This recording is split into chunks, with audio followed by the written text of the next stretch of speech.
బ్రహ్మశ్రీ పసర్లపాటి శ్రీనివాస బంగారయ్య శర్మ గారిని అందరి కరతాళ ధ్వనుల మధ్య ఆహ్వానిస్తూ, అలాగే శ్రీ రాజరాజేశ్వరి లలితా మహాత్రిపుర సుందరి దేవీపీఠం పెంట చంద్రశేఖర శర్మ గారు మొదట దీప ప్రజ్వలనకై పెద్దలను ఆహ్వానిస్తున్నాం.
मातृदेवो भव पितृदेवो भव आचार्यदेवो भव अतिथिदेवो भव यान्यनवद्यानि कर्माणि तानि सेवितव्यानि लोहीतराणि सहना भवतु सहनो भुनक्तु सह वीर्यं करवावहै तेजस्विनावधीतमस्तु मा विद्विषावहै।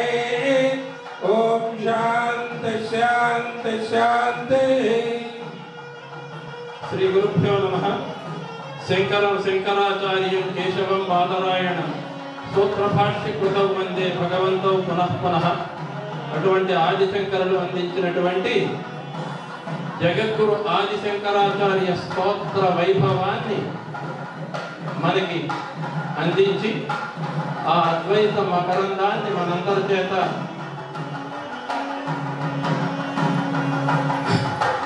నేటి నుండి 3 రోజులు అందించడానికి విచ్చేసినటువంటి శ్రీ భారతీ తీర్థ శృంగేరి వారి సాంకరతత్వ ప్రసార అభియాన్ రాజ్య సంచాలకులు శ్రీ శ్రీ శ్రీ ఆదిశంకరాచార్య భక్త సమాజము మరియు తత్వం చారిటబుల్ ట్రస్ట్ వ్యవస్థాపకులు అయినటువంటి బ్రహ్మశ్రీ పసర్లపాటి శ్రీనివాస బంగారయ్య శర్మ గారిని అందరి కరతాళ ధ్వనుల మధ్య వేదిక మీదికి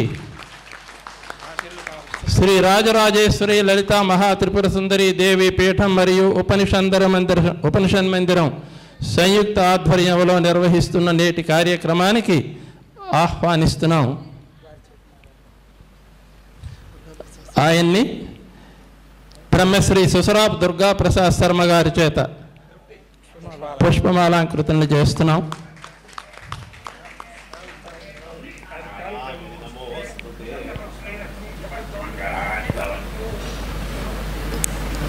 అందరూ ఎంతో ఆసక్తిగా ఎదురు చూస్తూ ఉండే కార్యక్రమం ఓం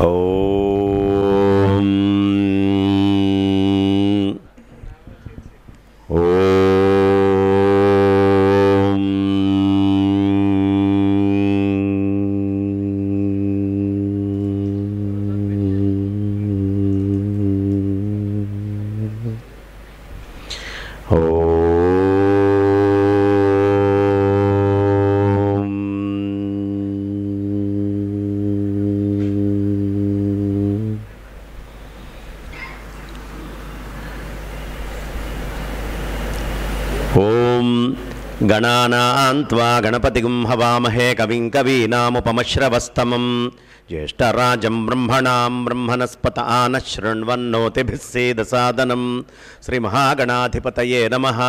ప్రణో దేవీ సరస్వతీ వాజేభిర్వాజినీవతి ధీనామవిత్రియవత్ శ్రీమహాసరస్వత్యై నమః. గురుర్బ్రహ్మా గురుర్విష్ణుః గురుదేవో మహేశ్వరः గురుः సాక్షాత్ పరబ్రహ్మ తస్మై శ్రీగురవే నమః. శృతిస్మృతిపురాణానామాలయం కరుణాలయం నమామి భగవత్పాద శంకరం లోకశంకరం.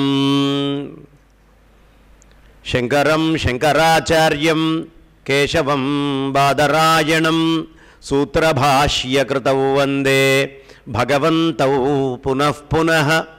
నారాయణ సమారంభాం వ్యాసశంకరమధ్యమాం అస్మదాచార్యపర్యంతాం వందే గురుపరంపరాం. గురవే సర్వలోకానాం భిషజే భవరోగిణాం నిధయే సర్వవిద్యానాం దక్షిణామూర్తయే నమః. శారదా శారదాంభోజవదనా వదనాంబుజే సర్వదా సర్వదాస్మాకం సన్నిధిం సన్నిధిం క్రియాత్.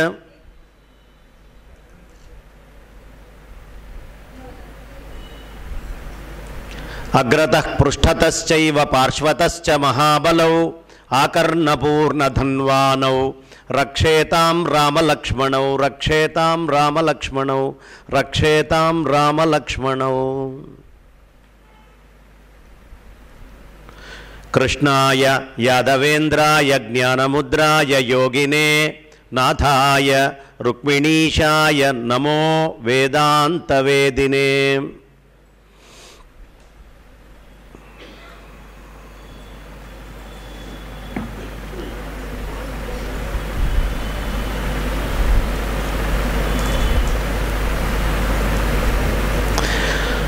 అంబోధర శ్యామల కుంతలాయై అతి ప్రవాసామ్రజటాధరాయ గిరీశ్వరాయై నిఖిలేశ్వరాయ నమః శివాయై చ నమః శివాయ.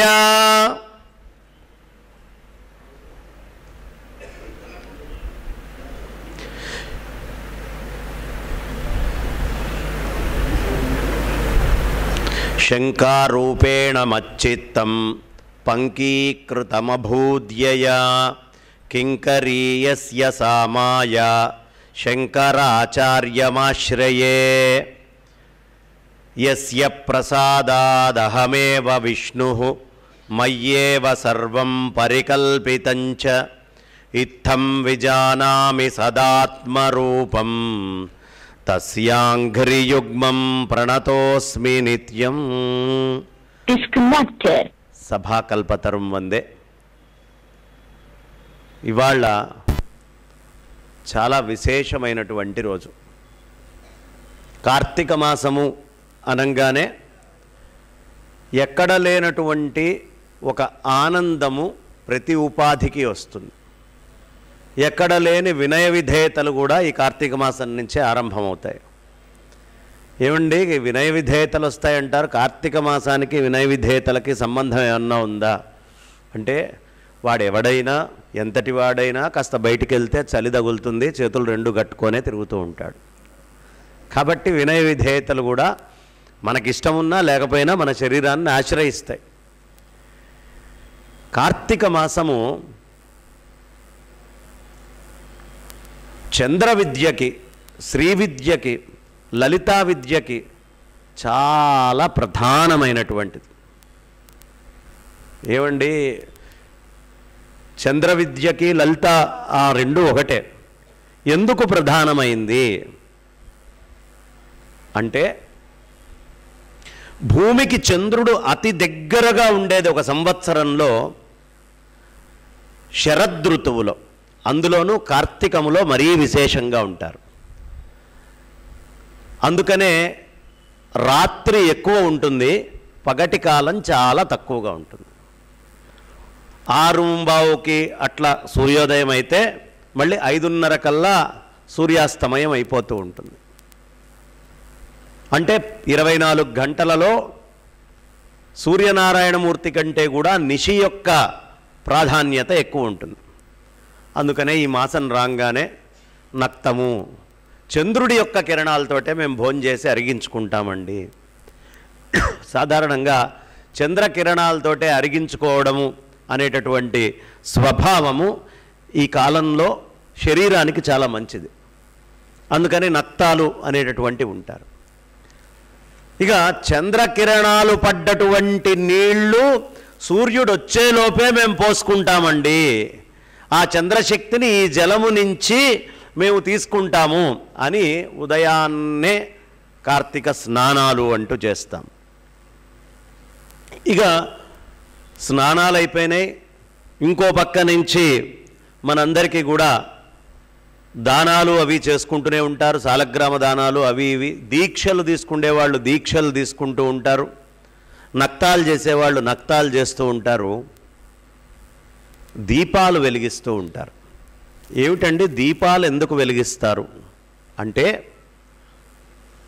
సూర్యనారాయణమూర్తి భూమి మీద ఉండేటటువంటి అగ్నులన్నిటికీ మూలమైనటువంటి వారు ఎవరయ్యా అంటే సూర్యనారాయణమూర్తి. ఆ సూర్యనారాయణమూర్తి యొక్క కిరణాలన్నీ కూడా అగ్నులుగా ఉన్న కిరణాలని ఆవు నేతితోటి కానీ నూగు నూనెతోటి కానీ చక్కగా మనం జ్యోతుల్ని వెలిగించుకొని ఆ సౌరశక్తిని సాయంత్రం పూట అందరము ప్రదర్శితం చేసి నమస్కరించుకుంటాం. పరమేశ్వరుడు అనంగానే ఆయనకి 3 నేత్రాలు, సూర్య చంద్ర అగ్నులు. మనం సూర్యుణ్ణి చంద్రుణ్ణి తీసుకుంటున్నాం. మరి అగ్నుల్ని ఎలా ఆరాధించాలయ్యా అంటే, కార్తీక మాసంలో అక్కడ గనక అగ్నుల్ని పెడితే పరిపూర్ణమైనటువంటి శివస్వరూప ఆరాధన మనం చేసిన వాళ్ళం అవుతాం. శివదృష్టి మన మీదకి తీసుకున్నటువంటి వాళ్ళం అవుతాం. అందుకని చక్కగా కార్తీక దీపాలు అనేటటువంటివి మనం ప్రజ్వలనం చేసుకుంటూ ఉంటాం. స్నానం అయిపోయింది, దానాలు అయిపోయినాయి, నక్తాలు అయిపోయినాయి, దీపాలు అయిపోయినాయి. పురాణాలు చదువుకోవడం కార్తీక మాసంలో ప్రధానంగా పురాణ పఠనం చాలా విశేషం. పురాణము అంటే ఒక్క కార్తీక పురాణమే అని అక్కర్లేదు. ఏవైనా శృతుల విషయాలు కానీ స్మృతుల విషయాలు కానీ పురాణ విషయాల్ని కానీ ఈ సమయంలో చర్చ చేసుకోండి. కార్తీక మాసంలో విశేషమైన ఫలం ఇస్తుంది. మరి శృతులు స్మృతులు పురాణాలు ఇవన్నీ చేసుకుంటే ఇంకా అధికమైనటువంటి వింటే అధికమైనటువంటి పుణ్యం వస్తుంది అని పెద్దవాళ్ళు చెప్తారు.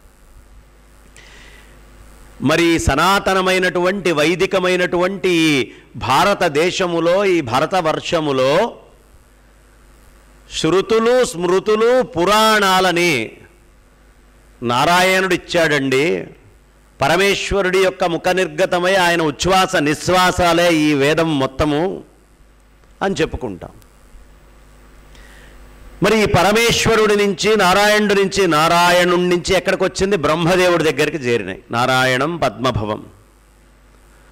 అక్కడి నుంచి వశిష్ఠుల వారి దగ్గరికి చేరింది. నారాయణం పద్మభవం వశిష్టం. ఆయన పుత్రుడైనటువంటి శక్తిం, ఆయన పుత్రుడైనటువంటి పరాశరుడు వ్యాసుడి దగ్గరికి వచ్చింది. అక్కడ నుంచి శుకుల వారి దగ్గరికి చేరింది. అక్కడి నుంచి గౌడపాదుల వారి దగ్గరికి చేరింది. అక్కడి నుంచి శంకరుల దగ్గరికి చేరింది. అక్కడి నుంచి శంకర సంప్రదాయంలో ఉండే 4 పీఠాధిపతులు వారి వద్దకి చేరింది. అక్కడ నుంచి మనం కాపాడుకుంటున్నాం. మరి కలియుగంలో పురాణ రూపంలో వ్యాసుల వారు తీసుకొని వస్తే శృతి స్మృతి పురాణాలు మూడిటిని అందించినటువంటి వాళ్ళు ఎవరైనా ఉన్నారా? ఒక్క ఆదిశంకర భగవత్పాదాచార్యుల వారు మాత్రమే ఉన్నారు, ఇంకొకళ్ళు లేరు. శృతి స్మృతి పురాణానాం ఆలయం. అందుకనే మనం ఆయన గురించి చెప్పుకునేటప్పుడు స్తోత్రము, నాయన నువ్వు ఈ గురుదేవుడివి, నువ్వు అది, నువ్వు ఇది అని ఎక్కడా చెప్పం. ఆరంభం చేయటమే వైదిక వాంగ్మయానికి మొత్తానికి మూలము శృతి, అక్కడ నుంచి స్మృతి, ఆ తర్వాత పురాణాలు. శృతి స్మృతి పురాణానాం ఆలయం. ఎందుకయ్యా ఆయన ఆలయం?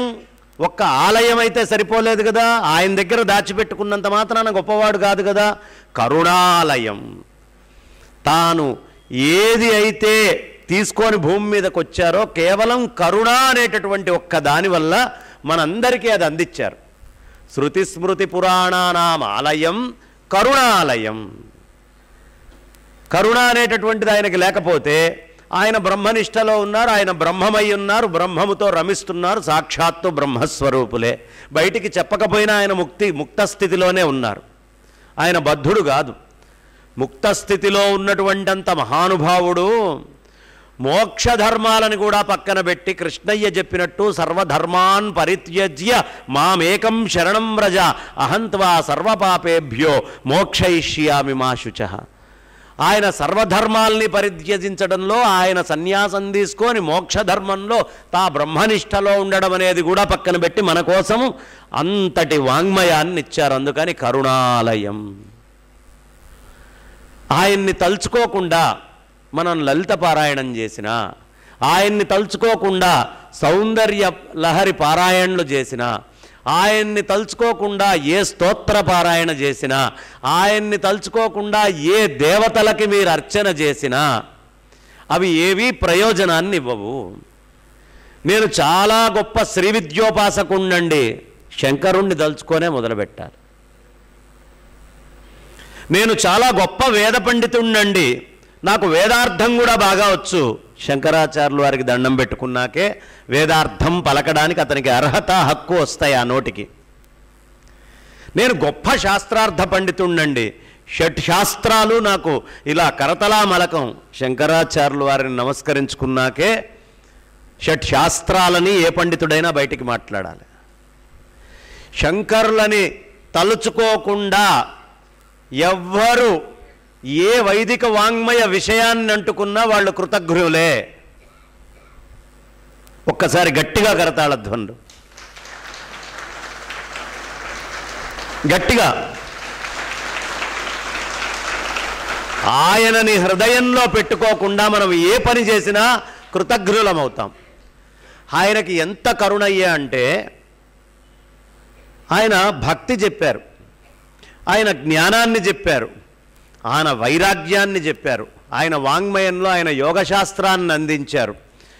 ఆయన సనాతన వైదిక ధర్మంలో ఈ కలియుగంలో అంతా మనకు ఉండదు కాబట్టి దాని యొక్క సారభూతమైనటువంటి అద్వైత వేదాంత రసఫలాన్ని మనందరికీ కూడా ఆయన అందించారు. ఎలాంటి కాలం అండి ఇది? ఇదేమన్నా సామాన్యమైనటువంటి కాలమా? భయంకరమైనటువంటి కలి మన ముందర తిరుగుతున్నటువంటి కాలం. ఒక భర్త, భార్య, కొడుకు ముగ్గురు నది దగ్గరికి వెళ్ళారు. కాలం ఎలాంటిదో చెప్పడానికి చెప్తున్నా. భర్త, భార్య, కొడుకు ముగ్గురు నది దగ్గరికి వెళ్ళారు. భర్త, కొడుకు నీళ్లల్లో ఈత కొడుతున్నారు. భార్య పెద్దగా అరిచింది, తల్లి అరే ఎక్కడికి లోపలికి పోతున్నావు అని కొడుకుని ఒడ్డు మీదకి రమ్మని పిలిచింది. కొడుకు వెంటనే ఈత కొట్టుకుంటూ ఒడ్డు మీదకి వచ్చాడు. అదేంటి అమ్మా, నాన్నగారు కూడా లోపల ఈత కొడుతున్నారు కదా, ఆయనని పిలవలేదు, నన్ను మాత్రమే పిలిచావేంటే? ఆయనని కూడా పిలవచ్చు కదా, ఆయన కంటే నేను బాగా ఈత కొడతా కదా అంటే ఆ తల్లి అంది, నాన్నకి నీకు సామ్యమా? ఏం మాట్లాడుతున్నావురా? మీ నాన్నకి ₹1 కోటి ఇన్సూరెన్స్ ఉందిరా, నీకేముంది రా అని పిలిచేటటువంటి కాలం ఇది. ఇలాంటి కాలములో ఇంత భయంకరమైనటువంటి కలి చక్కగా బయటికి తిరుగుతున్నటువంటి కాలములో మనమందరము ఇక్కడ కూర్చొని ఇవాళ కాస్త బొట్టో, కాస్త అంత విభూతి నామాలో, అంత చీరకట్టో, అంత సంప్రదాయమైనటువంటి విధానమో ఏదైనా ఇవాళ మనం చేస్తున్నాము అంటే అది కేవలం ఆదిశంకర భగవత్పాదాచార్యుల వారు మనకు పెట్టిన భిక్ష, మనకి పెట్టినటువంటి భిక్ష. కాబట్టి ఆ ఆదిశంకర భగవత్పాదాచార్యుల వారు లేకపోతే సనాతనమైనటువంటి వైదిక ధర్మము లేదు, ఇంకొక ఆచార్యులు ఉండేటటువంటి అవకాశం కూడా ఈ భూమి మీద లేదు.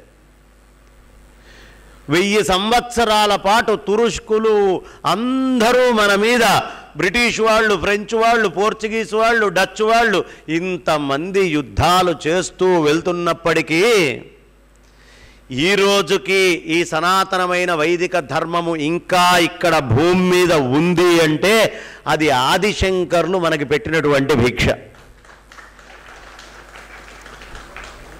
మామూలుగా దాడులు జరగట్లేదు. ఇప్పుడు ఇంకా ఆ దాడి విస్తృతమై పెరుగుతోంది, ఇంకొక రకంలో ప్రవహిస్తోంది. ఈ సమయంలో ఇంకా జాగరూకులమై గురువులైనటువంటి శంకరులని మనం పట్టుకోకపోతే పరిపూర్ణమైన సదాచార వైదిక సంప్రదాయాల్ని కోల్పోయేటటువంటి ప్రమాదం ఉండే స్థాయిలో విశేషంగా దాడులు జరుగుతున్నాయి. ఆ రోజు చెప్పి చేశారు దాడులు, ఇవాళ కనపడకుండా చేస్తున్నారు దాడులు. ప్రత్యక్షంగా దెబ్బ కొట్టేటప్పటికి మనం ఏం ఇబ్బంది పడలా. 80% 90% హిందువులు ఉన్నారు స్వాతంత్ర్యం వచ్చే నాటికి. కానీ పరోక్షంగా చావు దెబ్బ కొట్టేటటువంటి సమయంలో మనం జాగరూకులం కాకుండా వైదిక ధర్మం వైపు చూడకుండా పక్కకి చూస్తూ ఉన్నాం. ఇలాంటి సమయంలో శంకరుడు మనందరి ఇళ్లల్లో చాలా అవసరం. శంకరుణ్ణి గనక ఇవాళ ఉపాసన చేసి ఇంట్లో ఉంచుకోకపోతే వైదిక ధర్మానికి చాలా గ్లాని జరుగుతుంది. అందుకని శంకరుణ్ణి మనం ఆశ్రయించాలి. శంకరాచార్యుల వారు ప్రతి ఇంట్లో ప్రతి పిల్లవాడికి చిన్న వయసులోనే తెలియాలి. తెలిస్తే వాడు ఎన్ని ప్రయత్నాలు చేసినా, ఎవరేం చేసినా ఇతరమైనటువంటి వాటిల్ని చూడడు. శంకరుడు తెలియని వాడే మారతాడు. నిజమైనటువంటి పాలేమిటో తెలిస్తే వాడు పాలే తాగుతాడు. నిజమైన పాలు చిన్నతనం నుంచి తెలియకపోతే వాడికి బియ్యపిండిలో కాస్త నీళ్లు కలిపి అరే ఇవేరా పాలు అని తెల్లగా ఇస్తే అవి తెల్లగా ఉన్నాయి, ఇవి తెల్లగా ఉన్నట్టుగా కనిపిస్తున్నాయి అని ఇది తాగి పాలని అనుకుంటాడు. వాడు పాల రుచిని చూపించని తల్లిదండ్రుల దోషం అవుతుంది. కానీ భవిష్యత్తులో బియ్యపిండి నీళ్లను తీసుకొని పాలను కొని తాగేవాడి దోషం లేదు.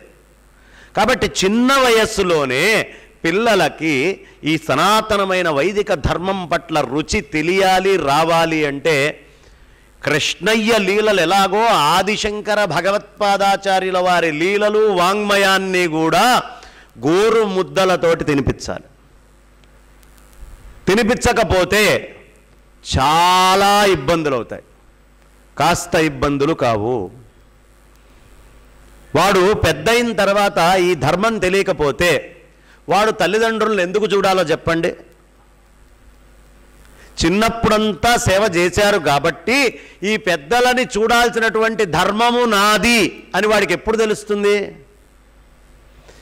చిన్న వయస్సులోనే వాడి మనస్సు లోపల వైదిక ధర్మ బీజాలని సక్రమంగా నాటితే చిన్న వయస్సులోనే ఇప్పుడు ఈ హాల్లోనే నేను గమనిస్తూ ఉంటే నాకు పిల్లలు ఎక్కడా కనిపించట్లా, ఒక్కళ్ళిద్దరు, అది కూడా నన్ను చూడటానికి వచ్చినటువంటి పిల్ల తప్ప ఎక్కువ పిల్లలు కనిపించట్లేదు. కానీ వినాల్సింది ఎవరు ఈ ఉపన్యాసాలని?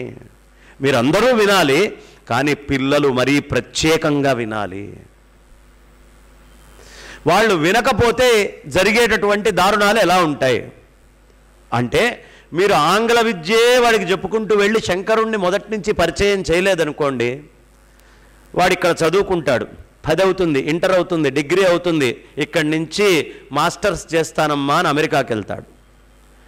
ఆ అమెరికాకి వెళ్ళిన వాడు అక్కడ అమెరికా యొక్క సొబగులు, అక్కడ వాతావరణం, పరిస్థితికి అలవాటు పడతాడు.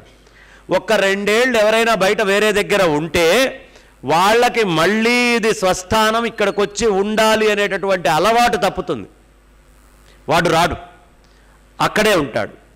వాడికి ఏదో చిన్నప్పుడు మీరు 2 ముక్కలు చెప్పారు కాబట్టి కొద్దో గొప్ప ధర్మము అంటే తెలుసు కాబట్టి కనీసం అమెరికా నుంచి ఫేస్బుక్లోనో వాట్సాప్ల్లోనో కాస్త అట్లా మొహాన్ని చూస్తాడు, పలకరిస్తాడు. వాళ్ళ పిల్లలకి ఏదో చెప్తాడు.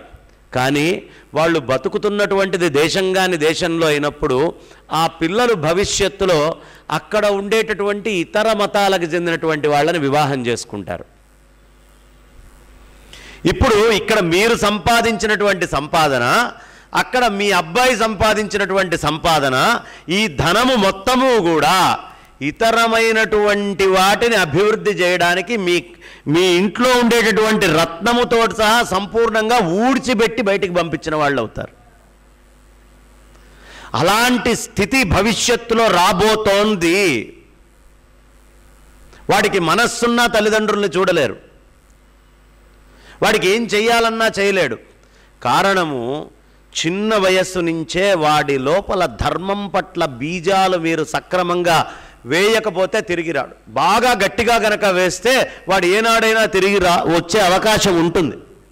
కానీ లేకపోతే మాత్రం ధర్మం అనే బీజం మీరు వేయకపోతే వాడు వెళ్ళినట్టే తిరిగి రాడు. దీంట్లో అనుమానం అక్కర్లేదు. వాడికి అవసరం ఉన్ననాడు ఇక్కడి నుంచి తల్లినో తండ్రినో ఇక్కడి నుంచి తీసుకొని వెళ్ళి ఆ పుట్టబోయేటటువంటి పిల్లవాడికో కడుపుతో ఉన్న భార్యకో చాకరీ చేయించుకోవడానికి, సేవ చేసుకోవడానికి, ఆ పుట్టిన పిల్లవాడికి అన్నీ కడగడానికి తప్ప ఈ తల్లిదండ్రుల వల్ల వాడికి ఏ ఉపయోగం లేదు. ఆ సమయంలోనే తీసుకెళ్తాడు, మిగతా వదిలేస్తాడు. ఆ తర్వాత కూడా ఉంటా అంటే అమ్మ ఇక్కడ ఇన్సూరెన్సులు చాలా ప్రాబ్లమే, కాస్ట్లీ అవుతుంది, మెడికల్ అఫైర్స్ మా వల్ల కాదు అని వదిలేస్తాడు. దీనికి కారణం ఏమిటి అంటే చిన్ననాడే శంకరుణ్ణి హృదయములో పరిపూర్ణంగా ప్రతిష్ఠ చేయకపోవడము. శంకరుణ్ణి ప్రతిష్ఠ చేసి చూడండి చిన్ననాడే, వాళ్ళ ప్రవర్తన, వాళ్ళ జీవన విధానం, వాళ్ళ వాడి శైలిలో పరిపూర్ణమైన మార్పు ఉంటుంది. ఇది రాసిపెట్టుకోండి, అనుమానం అక్కర్లా. కాబట్టి శంకరాచార్యుల వారిని ఇవాళ గనక మీరు ప్రవేశపెట్టలేదు మనవాళ్లలో కానీ, పిల్లల్లో కానీ, యువతలో కానీ, వైదిక ధర్మం పరిస్థితి కూడా అదే అవుతుంది.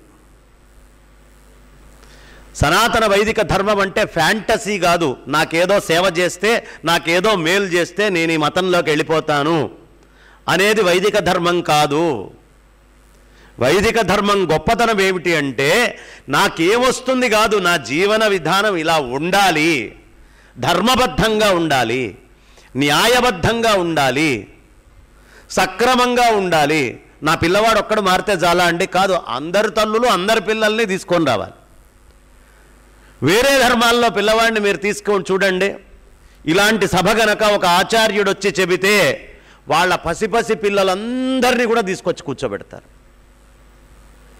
ఎందుకంటే నేను చూశాను, నేను ఉండేది హైదరాబాద్లో కాబట్టి నేను చాలా చూశాను. చిన్న చిన్న పిల్లలు కూడా, నిన్నటిదాకా హిందూ మతంలో ఉంటాడు, ఆ తల్లి పిల్లవాడిని కానీ పిల్లల్ని కానీ ఎవరిని ఇలాంటి సభలకు తీసుకురాదు. ఉన్నట్టుండి ఓ రాత్రి ఏదో రోగం వస్తుంది, మారిపోతుంది. అప్పుడు మాత్రం వెంటబడి మొగుణ్ణి, పిల్లల్ని అందరినీ గుంజుకొని తీసుకొని వెళ్ళి అక్కడ కూర్చోబెడుతుంది. మరి నిన్న ఉన్నది ఆ తల్లే, ఇవాళ ఉన్నది ఆ తల్లే కదా. అలా గుంజుకు రావడం అనేది పిల్లల యొక్క తల్లిదండ్రులు అంటే మనకి చిన్న వయస్సులో నుంచి పెద్దలు నేర్పిస్తే వస్తుంది. అది సక్రమంగా మనం నేర్పించట్లే. అది నేర్పించాలి అంటే శంకర తత్వము హృదయం లోపలికి ప్రసరించాలి. అది ఒక ప్రవాహంలాగా లోపల నుంచి వెళ్ళాలి. వెళ్తే ఏదో మనల్ని ఉద్ధరించడం కోసం కాదు, ఆ పిల్లవాడు తనని తాను ఉద్ధరించుకునే స్థితిలోకి ఎదుగుతాడు. ప్రతి వాళ్ళు వాళ్ళని వాళ్ళు ఉద్ధరించుకునేటటువంటి స్థితికి ఎదుగుతారు. అందుకోసం మనకి ఆదిశంకర భగవత్పాదాచార్యుల వారి యొక్క అవసరము. ఎందుకు అవసరము? ఆదిశంకర సాహిత్యము. ఇవాళ శంకరాచార్యుల వారి యొక్క సాహిత్యం తెలిస్తే మీరు హిమవత్ పర్వతాల మీదకెక్కి కూర్చోండి, అంతకంటే ఎత్తు మీద శంకరుడు కనిపిస్తాడు. మీరు బంగాళాఖాతం యొక్క అడుగులోకి వెళ్ళి అడుగులో అడుగు అంటుకోండి, అంతకంటే కింద శంకరుడు కనిపిస్తాడు. శంకరుడు అంత వాంగ్మయాన్ని మనందరికీ కూడా అందించాడు, ఎక్కువ కష్టం లేకుండా. శంకరాచార్యుల వారి మహత్యం ఏమిటయ్యా అంటే, నేను మహాపండితుణ్ణి అంటే రారా కూర్చో, నీ పాండిత్యం ఏంటి మాట్లాడు అని వాదన చేసి వాడిని ఓడగొట్టేవాడు. ఆయన 17 రోజులైనా 16 రోజులైనా నువ్వు కూర్చో మాట్లాడు, నీకెంత పాండిత్యం ఉందో మొత్తం గక్కు అని ఓడిచ్చేవాడు. నాకేం తెలియదండి, నేను అమాయకుణ్ణి, నువ్వు అమాయకుడివేమిట్రా అని ఏకశ్లోకిలో ఈ 17 రోజులు వాదించిన తర్వాత అంత మహాపండితుణ్ణి ఎలా మలుస్తాడో ఒక్క శ్లోకంతో శంకరాచార్యులు వారు మళ్ళీ అంత అమాయకుణ్ణి అజ్ఞానిని కూడా అదే స్థాయికి మలుస్తాడు. అది ఆదిశంకరుల యొక్క గొప్పతనం. శంకరుల సాహిత్యం కనుక మీరు తీసుకుంటే ఇవాల్టి సమాజము సంసారం అంతా కూడా మనకు కనిపిస్తూ ఉంటుంది స్పష్టంగా. నాకు అన్నిటికంటే ఇష్టమైంది భజగోవిందం. మిగతా సాహిత్యం కూడా ఇవాళ సాధ్యమైనంత మటుకు చెప్పుకుందాం. నిర్వాణ షట్కం దగ్గర నుంచి దక్షిణామూర్తి స్తోత్రంలో కొద్దిగా అక్కడ ఇక్కడ అన్నీ తీసుకొని స్థాళీపులాకంగా ఈ 3 రోజులు చెప్పుకుందాం. శంకర సాహిత్యం 3 రోజుల్లో చెప్పడం ఎలాంటిదయ్యా అంటే సూది బెజ్జంలోంచి ఒంటెని బయటికి లాగడం లాంటిది. ఈ సమయం ఏ మూలకి సరిపోదు, సమయం చాలా కొద్దిది. అంత సాహిత్యాన్ని ఇచ్చారు, అపారమైనటువంటి సాహితీ భాండాగారాన్ని ఆదిశంకర భగవత్పాదాచార్యులు వారు మనకిచ్చారు. ఆయన వివేక చూడామణి ఒక్కటి తీసుకుంటే ఓ సంవత్సరం చెప్పినా కూడా ఇంకా మిగిలే ఉంటుంది వివేక చూడామణి పూర్తి చేయడానికి. ఆయన స్తోత్రాలలో ఒక్క దక్షిణామూర్తి స్తోత్రం ఒక సంవత్సరం చెప్పచ్చండి, ఒక సంవత్సరం చెప్పచ్చు. ఇక ఆయన రాసినటువంటి దశోపనిషత్తులు, ఉపనిషత్ భాష్యం అన్నీ కూడా ఎంతకాలం చెప్పుకున్నా, మన జీవితకాలం చెప్పుకున్నా ఇంకా మిగిలిపోయేంత సాహిత్యాన్ని ఇచ్చారు దశోపనిషత్తుల్లో. ఇక బ్రహ్మసూత్రాలని గనక మనం తీసుకుంటే, శారీర మీమాంసని గనక తీసుకుంటే, శారీర మీమాంసకి శంకరాచార్యులు వారు ఇచ్చిన వ్యాఖ్యానం ఉంటుందండి. ఇవాల్టి రోజున ఏదైతే మీరు యాటమ్స్, అటామిక్ థియరీ అని బయట ప్రపంచమంతా విస్తృతంగా మాట్లాడుకుంటుందో బౌద్ధులతోటి, సాంఖ్యులతోటి, ఇవాళ ఉన్న అట్పార్ మోడర్న్ డే సైన్స్ని దాటి ఆయన చెప్పారు. ఏ ప్రాంతంలో, ఏ గ్రంథంలో, ఎటు విషయంలో ఎక్కడా లోటు చేయలేదండి. అందుకనే ఆయన్ని మనం జగద్గురువు అని పిలుస్తాం. ఒక్కసారి అందరూ పెద్దగా అనండమ్మా, జయ జయ శంకర, జగద్గురు శంకర, జయ జయ శంకర, జగద్గురు శంకర, జయ జయ శంకర, జగద్గురు శంకర, గోవిందా. అయ్యా, భగవన్నామం చెప్పడానికి, భగవంతుడి గురించి చెప్పడానికి చాలా మొహమాట పడుతున్నారు ఇక్కడ. ఏమీ పర్వాలా, ఒకసారి గట్టిగా చూడండి, గోవిందా. ఇంకా మొహమాట పడుతున్నారు. ఒకవేళ ఇవాళ గోవిందా అంటానికి మీరు మొహమాట పడ్డా ఏదో రోజు గోవిందా అంటాం తప్పదు. గోవిందా అనే లోపు ఎవడు గోవిందా అంటాడో వాడు అదృష్టవంతుడు. గోవిందా. శరీరం అశాశ్వతమైందండి, దీన్ని నమ్ముకొని మాత్రం ఎప్పుడూ ఉండద్దు. స్మరణము మరువకుర్రా, నామ స్మరణము మరువకుర్రా. నామస్మరణాన్ని ఎప్పుడూ మర్చిపోకండి. నామస్మరణ ధన్యోపాయం అని చెప్తారు. కాబట్టి ఈ కలియుగంలో నామస్మరణ చాలా ప్రధానము. నామాన్ని ఎప్పుడూ వదిలిపెట్టద్దు. నామము చేస్తూ ఉంటే చిత్తశుద్ధి కలిగి జ్ఞానము వంటబడుతుంది. నామము చేయకుండా, ఉపాసన చేయకుండా జ్ఞానము చిత్తములో వచ్చి కూర్చోదు. అందుకని జ్ఞానం చెప్పాలన్నా, భక్తి చెప్పాలన్నా, వైరాగ్యం చెప్పాలన్నా భగవన్ నామము చెప్పి తీరాలి. అందరూ అనండమ్మ, శివ శివేతి, శివేతి శివేతివా, భవ భవేతి, భవేతి భవేతివా, హర హరేతి, హరేతి హరేతివా, భజ మనః శివమేవ నిరంతరం. శ్రీరామ రామ రామేతి, రమే రామే మనోరమే, సహస్రనామ తత్తుల్యం, రామనామ వరాననే. శ్రీరామ జయ రామ జయ జయ రామ, శ్రీరామ జయ రామ జయ జయ రామ, శ్రీరామ జయ రామ జయ జయ రామ. ఎందుకు నామాన్ని అనిపించాను అంటే ఒక్కసారి ఇంద్రియాలన్నీ కూడా అటు ఇటు వెళ్లకుండా ఈ నామం చెప్పేటప్పటికి ఒక్క దగ్గరికి వచ్చినాయా రాలేదా? సాధారణంగా మనకి వేడి చేసినప్పుడు ఎట్లా ఉంటుందో మన మనస్సు కూడా అట్లాగే ఉంటుందండి. వేడి చేసినప్పుడు ఏమవుతుందో తెలుసా అండి? బాగా వేడి చేస్తే ఒక వస్తువు రెండు వస్తువులుగా కనిపిస్తుంది. నేను ఆ మధ్య ఉపన్యాసాలు చెప్పి బాగా వేడి చేసి ఒక మైకు రెండు మైకులుగా, ఒక ప్రేక్షకుడు ఇద్దరు ప్రేక్షకులుగా, ఇట్లా రకరకాలుగా ప్రతిదీ రెండుగా కనిపించడం మొదలుపెట్టింది.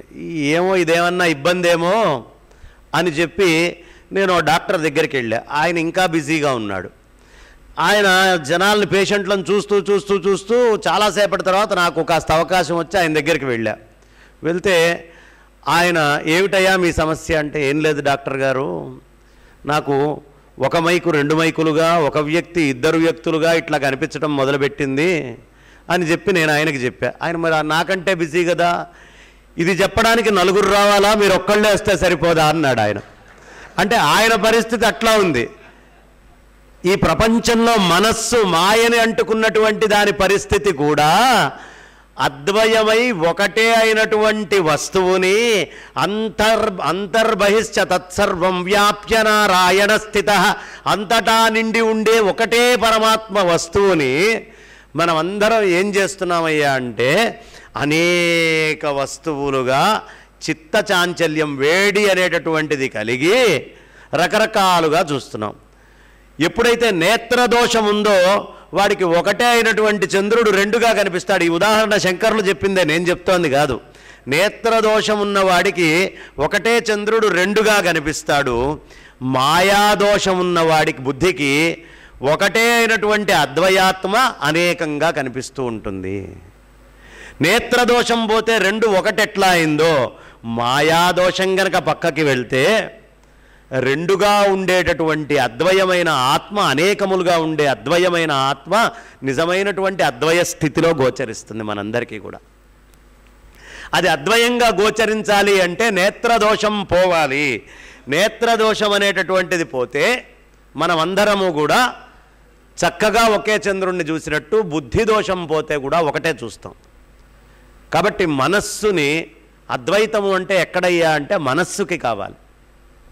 అద్వైతము మనస్సుకు అవసరం. కనిపించిన ప్రతి వస్తువులోనూ పరమాత్మని చూడగలగటము అనేటటువంటి స్థితి మనస్సు తెచ్చుకోవాలి. మా తాతగారు ఒక అద్భుతమైనటువంటి చెట్టు మొద్దు, పెద్ద చెట్టును చూశారు ఆయన. ఇది ఒకటే చెట్టు అన్నాడు ఆయన. ఆయన ఏమన్నాడు? ఒకటే చెట్టు అన్నాడు. మా నాన్నగారి పరిస్థితి వచ్చేటప్పటికి ఆ చెట్టుని కొట్టేశారు. కొట్టి 10 శాఖల కింద అక్కడ పడేశారు. ఇవన్నీ అంటే 10 అన్నాడు. మా తాతయ్య ఒకటే చెట్టు అన్నాడు. ఇవి మొత్తం ఎన్నిరా అంటే 10గా కొట్టేస్తే 10 కొమ్మలు ఉన్నాయండి, 10 ఉన్నాయి అన్నాడు. మంచి కొండపల్లి నుంచి ఓ శిల్పకారుణ్ణి తీసుకొచ్చారు. వాడు ఒక 10,000 బొమ్మలు తయారు చేశాడు దాంతో. ఇప్పుడు ఇవెన్నిరా అన్నారు. ఎన్నున్నాయమ్మా? మా తాతకి 1గా కనిపించింది, మా నాన్నకి 10గా కనిపించింది, నాకు 10,000గా కనిపిస్తోంది. ఒకటే అయినటువంటి పరమాత్మ మూలమైనటువంటి జ్ఞానమున్న వాడికి ఏకముగా దర్శనమిచ్చి అజ్ఞానము పెరుగుతూ ఉండే కొద్దీ అనేక రూపాలుగా మనకు కనిపిస్తుంది. ఇప్పుడు ఈ 10,000 ఒకటే అని మా తాతయ్య చెప్తే నమ్ముతారా నమ్మరా? నమ్ముతారా? ఎవరైనా నమ్మరా? ఖచ్చితంగా నమ్మాలి. ఒకటే అయినటువంటి వృక్షములో 10,000 వచ్చినాయి. ఆయన 1 అన్న సంఖ్య ఇవాళ 10,000గా మనకు కనిపిస్తోంది. కాబట్టి ఎప్పుడైనా గుర్తుంచుకోండి, పరమాత్మ ఒక్కటే. అది అనంతమై, ఆదిమధ్యాంతరహితమై, కేవలమై, నిర్గుణమై, సచ్చిదానందమై, ఘన చిదానందమై అంతటా వ్యాప్తి చెంది దానికంటే ఇతరత్రమైన వస్తువు ఇంకోటి లేకుండా ఉంది. కానీ మన కంటికి అజ్ఞాన దోషం ఉండడం వల్ల అనేక వస్తువులుగా అది గోచరిస్తోంది. ఏమంటే అంతా ఒకటే అని ఎలా చెప్తారండి? ఒక ఉదాహరణ ఏమైనా చెప్పగలరా అంటే, మన మనస్సుతో మన బుద్ధితోటి ఆలోచిస్తే మనకు అనేకంగా కనిపిస్తోంది. ప్రాక్టికల్గా చెప్తాను, ఇవాళ ఉండేటటువంటి స్థితికి అర్థమయ్యేట్టుగా చెప్తాను. ఇప్పుడు ఆకలేసింది, మనం భోజనం చేసాం. మన మనస్సుతోటి కానీ మన బుద్ధి మన తెలివితేటలతో ఆ అన్నాన్ని అరిగిస్తున్నామా? ఆ అన్నం అరగడానికి మన తెలివితేటలు ఉన్నాయా అండి? మన మనస్సు కారణమా అన్నం అరగడానికి? ఒకవేళ మన మనస్సే కారణమైతే అపస్మార స్థితిలో వాడు పడుకొని ఉన్నాడు. వాడికి డాక్టర్ వెళ్ళి సిలైన్ బాటిల్ ఎక్కిచ్చాడు. ఈ సిలైన్ శరీరం అంతా చేరుతోందా లేదా? ఈ శరీరంలో నుంచి ఇచ్చేటువంటి మెడిసిన్ శరీరం అంతా చేరుతోందా లేదా? మరి వీడి మనస్సు వీడి బుద్ధి లేదు కదా. మన మనస్సు కంటే మన బుద్ధి కంటే మన తెలివితేటల కంటే గొప్పదైన ఒక తెలివితేటలు మన శరీరంలో ఉన్నాయి. అదే మనం తిన్నటువంటి అన్నాన్ని అరిగిస్తోంది. సత్యమా కాదా? ఇప్పుడు ఈ తెలివితేటలు నా ఎదురుగుండా కూర్చున్న ఇంతమందిలోనూ ఉన్నాయి. ఇంతమంది ఎందుకండి? క్రిములలో, కీటకాలలో, ఏనుగులో, ఒంటెలో మీరు ఎక్కడ తీసుకున్నా అంతటా ఆ తెలివితేటల వల్లే అరుగుతోంది కదా. సత్యమేనా? ఇప్పుడు ఆ తెలివిగా తీసుకుంటే మీ మనస్సు మీ బుద్ధి లేకపోయినా ఆ తెలివి ఉంది కదా. ఆ తెలివి అంతటా వ్యాప్తి చెంది ఉంది కదా. ఆ తెలివి ఈ ఎదురుగుండా ఉండే శరీరానికి నాకు ఏం వైర్ లేదు కదమ్మా. నా శరీరంలో ఆ తెలివి ఎలా పనిచేస్తోందో నా ఎదురుగుండా శరీరంలో ఒక క్రిమిలో, ఒక కీటకంలో ఆ తెలివి అదే విధానంగా పనిచేస్తోంది. వాడు అమెరికాలో ఉండేవాడికైనా, కెనడాలో ఉండేవాడికైనా, ఆస్ట్రేలియాలో ఉండేవాడికైనా వాడి యొక్క మనస్సు, శరీరము, బుద్ధి ఉందేమో కానీ ఆ తెలివి ఒకటేలాగా పనిచేస్తోంది. అందరికీ, అక్కడ ఉండే పురుగులకి, పక్షులకి, వృక్షాలకి అన్నిటికీ ఆ తెలివి ఒకటే. ఇప్పుడు చెప్పండి, ఆ తెలివితో నేను ఆలోచిస్తే అంతటా ఒకటే తెలివా కాదా? నా తెలివితోటి ఆలోచిస్తే నీ తెలివి నీది, నా తెలివి నాది. ఎందుకు? ఇది అజ్ఞానం, భేదభూయిష్టమైనటువంటిది. భేదముతోటి చూస్తోంది, భేద దర్శనం చేస్తోంది. కాబట్టి మన లోపలే మనకి తెలియనటువంటి ఒక తెలివి ఉంది. దాన్నే పరాశక్తి అంటారు, దాన్నే పరాప్రకృతి అంటారు. మూల ప్రకృతి రవ్యక్త. ఏమిటి మూల ప్రకృతి రవ్యక్తం? వ్యక్తం కాకుండా ఉన్నది ఏమిటి? ఆ తెలివి. ఎవడు వాడి మనస్సుతో, వాడి యొక్క బుద్ధితో ఆ తెలివితోటి ఐక్యమవుతాడో వాడు నిజమైనటువంటి స్వస్వరూపానుసంధానం కలిగినటువంటి వాడవుతాడు. ఎవడి యొక్క తెలివి ఆ పరాశక్తి, ఆ పరాప్రకృతి, ఆ మూలమైనటువంటి తెలివితోటి కాకుండా నేను చాలా తెలివిగలవాడిని అనుకుంటాడో వాడు అతి తెలివి కలిగిన వాడవుతాడు. వాడు మూర్ఖుడవుతాడు. ఎందుకు? మన తెలివి పరిమితం. మెలకువతోటి ఉన్నప్పుడు ఒక తెలివి ఉంటుంది, నిద్రలో ఉన్నప్పుడు ఒక తెలివి ఉంటుంది, గాఢ స్వప్నం కలల్లో ఉన్నప్పుడు ఒక తెలివి ఉంటుంది, గాఢ నిద్రలోకి వెళ్ళినప్పుడు ఒక తెలివి ఉంటుంది. మన తెలివి మీరు చూడండి, మీకు బాగా కలగంటున్నారు. కలగనేటప్పుడు భయంకరమైనటువంటి దాహం వేసింది. కలలో వేసినటువంటి దాహాన్ని నిజమైనటువంటి బయట బిందెలో నీళ్లు తీర్చగలవా? బయట మెలకువతోటి ఉన్నప్పుడు ఇప్పుడు మీకు బాగా దాహం వేస్తోంది. కలలో ఉన్నటువంటి నీళ్లు మీ మెలకువతోటి ఉన్నప్పుడు దాహాన్ని తీర్చగలవా? కలలో నీళ్లు మెలకువతోటి ఉన్నప్పుడు దాహాన్ని తీర్చలేవు. కారణం, మెలకువతోటి ఉన్న నీళ్లు వాడికి మిథ్య. అప్పుడు మెలకువతోటి ఉన్నప్పుడు వాడికి కలలో నీళ్లు దాహం తీర్చలేవు. కలలో ఉన్నటువంటి స్థితి మిథ్య. సుషుప్తిలో ఉండేటటువంటి స్థితి కూడా మిథ్య, అజ్ఞానంతో కూడి ఉంది. ఈ మూడు స్థితులలో అమ్మ శంకరాచార్యుల వారు అర్థం కావాలి అంటే ఇప్పుడు నేను చెప్పేటటువంటి ఈ పొడిగా చెప్తున్నటువంటి సాహిత్యము, ఈ విజ్ఞానము, ఇది గనక అర్థం కాకపోతే శంకర్లు అర్థం కావడం కష్టం. ఎంతసేపు ఉన్నా ఐగిరి నందిని నందితమేదిని విశ్వ వినోదిని నందినుతే గిరివర వింధ్య శిరోదిని వాసిని విష్ణు విలాసిని జిష్ణునుతే అని పాట పాడతారు. అదేమిటో తెలుసా? ఆ శబ్దాలన్నీ మన నిజమైన ఇప్పుడు నేను చెప్పిన పరాశక్తి తెలివి అనే ఒక తెలివిని చెప్పానే, ఆ తెలివితోటి ఈ మనస్సుని మెల్లిగా తీసుకెళ్ళి కనెక్ట్ చేయడానికి ఈ స్తోత్రాలన్నీ పనికొస్తాయమ్మా. నాగేంద్రహారాయ త్రిలోచనాయ భస్మాంగరాగాయ మహేశ్వరాయ నిత్యాయ శుద్ధాయ దిగంబరాయ తస్మై నకారాయ నమః శివాయ. ఆ పరాశక్తే ఆ స్తోత్రము ద్వారా నిన్ను మెల్లిగా తీసుకెళ్ళటం కోసం స్తోత్రాలు చెప్పారు. ఈ స్తోత్రాలు ఎందుకు అంటే నీ స్వస్వరూపంలో నిన్ను చేర్చడం కోసం శంకర్లు ఇచ్చినటువంటి ఒక విధానం, ఒక శయ్య ఆయనది. కాబట్టి ఇప్పుడు నేను చెప్పేటటువంటి ఈ మూలమైనటువంటి నిజ అద్వైత తత్వ జ్ఞాన భాండాగారాన్ని మనస్సులో పెట్టుకోకపోతే ఎప్పటికీ మనకు అర్థం కాదు. అందుకని మనకు తెలియాలి ఏమ్మా, రెండు అనేటటువంటిది మిథ్య. ఇప్పుడు నేను మీ ముందు ఓ చెంబుడు నీళ్లు పెడతా, నీళ్లు వేరు మీరు వేరు, ఒప్పుకుంటారా ఒప్పుకోరా అమ్మ? నీళ్లు వేరు మనం వేరు, అంగీకరిస్తున్నాం కదా? బాగుందండి. ఇప్పుడు ఆ నీళ్లు మీరు తాగారు, నేను తాగిన చెంబుడు నీళ్లు అని ఎవడైనా చెప్పంగా విన్నారా ఈరోజు దాకా? నేను తాగిన చెంబుడు నీళ్లు అనే పదం ఎవరైనా వాడంగా చూశారా? ఎప్పటిదాకా నీకు భోగ్య వస్తువు కాలేదో అప్పటిదాకా నీకు ద్వైతం కనిపిస్తోంది, నీ అనుభవంలోకి రాలేదో అప్పటిదాకా నీకు ద్వైతం కనిపిస్తూ ఉంటుంది. ద్వైతం కనిపించిందా భయం నీలో ఉంటుంది. ద్వితీయాద్వై భయం భవతి. మరి నేను నీళ్లు ఒకటి కాకపోతే తాగాక ఒకటి ఎట్లా అయినాయి? ఎప్పుడు ఒకటి కాంది ఒకటి అయ్యే అవకాశం లేదు కదా, రెండుగా కనిపిస్తున్నాయి కదా. రెండుగా కనిపించినటువంటిది తాగంగానే ఒకటెట్లా అయింది? అలాగే ఈ సృష్టిలో ఈ బ్రహ్మాండంలో కనిపించే చరాచరమైనటువంటి ఈ అంతా కూడా ఆ పరాశక్తి తెలివితోటి కనుక మీరు అర్థం చేసుకోగలిగితే అంతర్బహిశ్చ తత్సర్వం వ్యాప్య నారాయణ స్థితః, అప్పుడు మనకు అర్థమవుతుంది. అందుకనే లలితా సహస్రనామాల్లో అంతర్ముఖ సమారాధ్య బహిర్ముఖ సుదుర్లభ, బహిర్ముఖంగా దొరకదండి ఆ అమ్మవారు. ఆ అమ్మవారు అంతర్ముఖం. ఎలా అంతర్ముఖం అంటే నీ మనస్సు నీ బుద్ధిని దాటిన తర్వాత తెలివయ్యాది.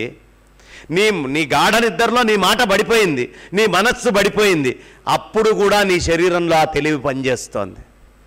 అందుకే యతో వాచో నివర్తంతే అప్రాప్య మనసా సహ, ఆ పరాశక్తి లేకపోతే నీకు జీవం లేదు. డాక్టర్ దగ్గరికి మీరు వెళ్తారు, ఎవరో పెద్దవాళ్ళని తీసుకొని జాయిన్ చేస్తారు, 90 ఏళ్ళు వచ్చినాయి, లేదు 70, ఏదో రోగం వచ్చి తీసుకెళ్ళారు. డాక్టరు సిలైన్ పెట్టి మందెక్కిద్దామనుకొని ఒక మాట అంటాడండి, హీ ఈజ్ క్లినికల్లీ డెడ్ అంటాడు. క్లినికల్లీ డెడ్ అనే పదం మీరు ఎప్పుడైనా విన్నారా? అంటే మందు శరీరము అంగీకరించట్లేదు లోపలికి, అంటే ఆ తెలివి ఇంకా నాకు బయట వస్తువు అక్కర్లేదు అంటోంది. ఆ తెలివి నాకు బయట వస్తువు అక్కర్లేదు అని చెప్తోంది. నీ తెలివిలో నీ మనస్సులో నీకు బతకాలనే కోరిక ఉంది, కానీ ఆ తెలివి ఇంకా ఈ ఉపాధి అక్కర్లేదు అనుకుంది. అయిపోలా, క్లినికల్లీ డెడ్ కదా. అదే ఆ పరాప్రకృతి, ఆ పరాశక్తి. అందుకనే ఏ రోగం వచ్చినా ఈ స్తోత్రం చేయండి అయ్యా, ఈ భగవన్ నామం చేయండి అయ్యా, ఈ స్తుతి చేయండి అయ్యా, ఈ స్మృతి మీరు తీసుకొచ్చుకొని పెట్టుకోండి అయ్యా. దేనికి ఇదంతా అంటే ఆ పరాప్రకృతి పులకరించిందంటే అన్ని రకాల వైద్యాలు ప్రకృతిలోంచే గుంజుకొని మనిషి ఆరోగ్యంగా ఉంటాడు. ఆ పరాప్రకృతి కోపించిందంటే నువ్వెన్ని ప్రయత్నాలు చేసినా ఈ ఉపాధి అంతకు మించి దాటి ముందరికి వెళ్ళలేదు. ఈ శరీరాన్ని చూసుకొని మురిసిపోతూ ఉంటాం. మురిసిపోమమ్మ. శరీరాన్ని చూసి తెగ మురిసిపోతాం. శంకరాచార్యులు వారు చెప్తారు, జంతూనాం నరజన్మ దుర్లభం అతః పుంస్త్వం తతో విప్రతః. జంతూనాం నరజన్మ దుర్లభం. జంతువుల్లో మనిషి జన్మ రావడం చాలా దుర్లభం అమ్మ, చాలా దుర్లభం. నేను ఎక్కడ ఉపన్యాసానికి వెళ్ళినా, మళ్ళీ ఇంకోసారి శ్రీకాకుళం వచ్చినా ఇది మాత్రం ఖచ్చితంగా ప్రతి వాళ్ళకి చెప్తానమ్మా. ఈ ఒక్క సూత్రము సిద్ధాంతం కనుక మనకు అర్థమైంది అంటే మనల్ని మనం ఎలా నియంత్రించుకోవాలి, మనల్ని మనం ఎలా అభివృద్ధిలోకి తీసుకెళ్ళాలి అనేది మనకు తెలుస్తుంది. జంతువుల్లో మనిషి జన్మ రావడం దుర్లభం. మనుష్యత్వం, ముముక్షుత్వం, మహాపురుష సంశ్రయం, ఈ మూడు కొన్ని కోట్ల జన్మల పుణ్యం ఉంటే తప్ప లభించదు అని చెప్తారు శంకరాచార్యులు వారు. మనుష్యత్వము ఎంతో పుణ్యం ఉంటే తప్ప రాదు. ఎక్కడి నుంచి పుట్టామమ్మా మనమందరం? ఇప్పుడు నేను చెప్తోంది వివేక చూడామణిలో శంకరాచార్యులు వారు చెప్పినటువంటి పంచీకరణం, అపంచీకృత పంచీకరణం. పంచీకరణం ఇవన్నీ కూడా అందులో అద్భుతంగా చెప్తారు. కాబట్టి మూలము ఆదిశంకరులే. ఇప్పుడు నేను చెప్తున్నటువంటి దానికి ఎక్కడ నుంచి ఒక్కసారి మీరు ఆలోచించండి. మనమందరం ఎక్కడి నుంచి పుట్టామమ్మా? మాతృగర్భం నుంచేనా? ఎక్కడి నుంచి వచ్చాం? తల్లి కడుపులో నుంచే కదా. పాపం ఆ తల్లి తను బతికుంటుందో, తను మరణిస్తుందో, తను ఏం చేస్తుందో, ఎన్ని ఇబ్బందులు పడ్డదో, ఎన్ని శూలలు, ఎన్ని కష్టాలు పడ్డదో ఎవరికి తెలియదు. తాను బతికుంటుందో బతికుండదో తెలియదు. కానీ జన్మని మనకి జన్మనిచ్చింది. తాను చావడానికి సిద్ధపడి మనకి జన్మనిచ్చింది. ఇచ్చిందా ఇవ్వలేదా?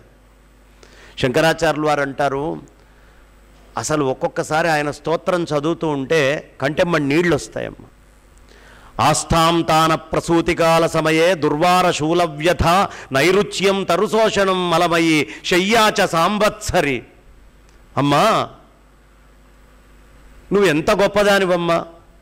ఆ ప్రసూతికాల సమయంలో నీ కడుపులో నేను అటు ఇటు తిరుగుతూ రకరకాలైనటువంటి ఇబ్బందులు పెడుతూ తంతూ నిన్ను ఎన్ని కష్టాలు పెట్టాను, ఎన్ని శూలలు, ఎన్ని గర్భశూలలు వస్తాయమ్మా, ఎంత నొప్పులు వస్తాయి. ఓ చిన్న దెబ్బ పైన వస్తేనే మనం భరించలేమే, ఓ చిన్న ఇది వస్తేనే ఆ తల్లి గర్భములో ఆ పిండము అలా తిరుగుతూ ఎన్ని రకాలైనటువంటి ఇబ్బందులండి.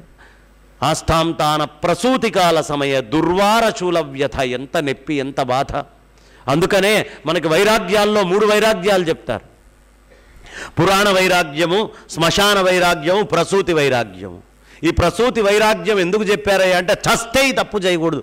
ఎంత బాధ, నొప్పి, కష్టం వస్తే ఆ తల్లి అనుకుంటుందండి ఆ ప్రసూతి వైరాగ్యాన్ని.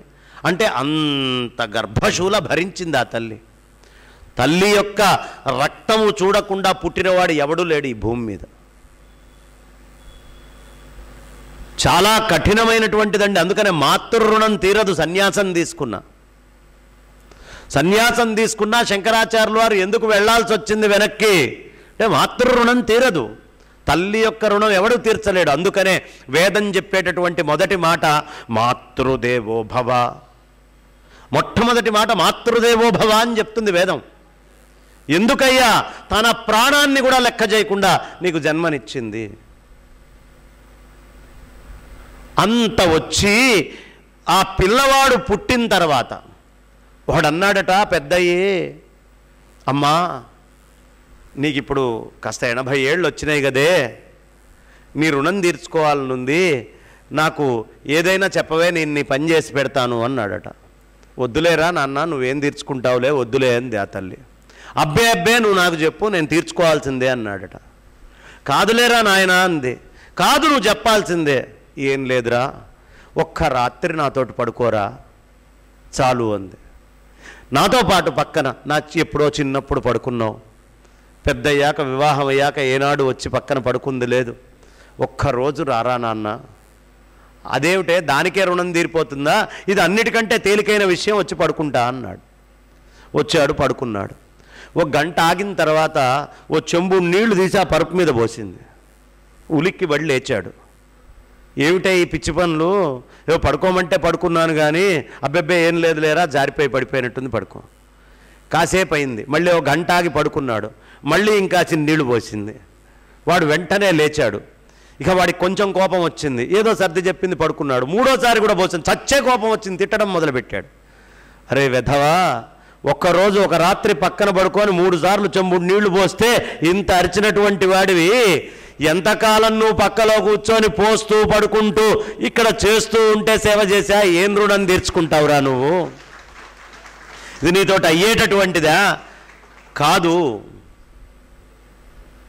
నేను అన్ని రకాలైనటువంటి మలమూత్రాదులు ఈ కార్యక్రమం అంతా చేస్తూ ఉన్నా, ఇన్ని రకాలైనటువంటి ఇబ్బందులు నేను పెడుతూ ఉన్నా, ఇన్ని రకాల కష్టాలు నేను పెడుతూ ఉన్నా, నా కొడుకు ఉన్నతోన్నతమైనటువంటి స్థితికి రావాలని ఎవడైనా కొంచెం ఇబ్బంది పెడితే వీడు నాశనంగాను, వీడు పాడైతే పోతుంది అని తిట్టుకుంటామే.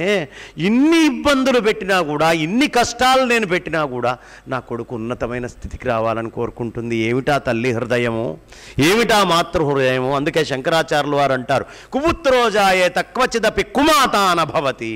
దుర్మార్గమైన కొడుకున్నాడేమో కానీ దుర్మార్గురాలైనటువంటి తల్లి సృష్టిలో లేదు.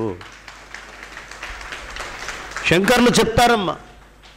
అంటూ ఆయన తల్లి మరణించింది.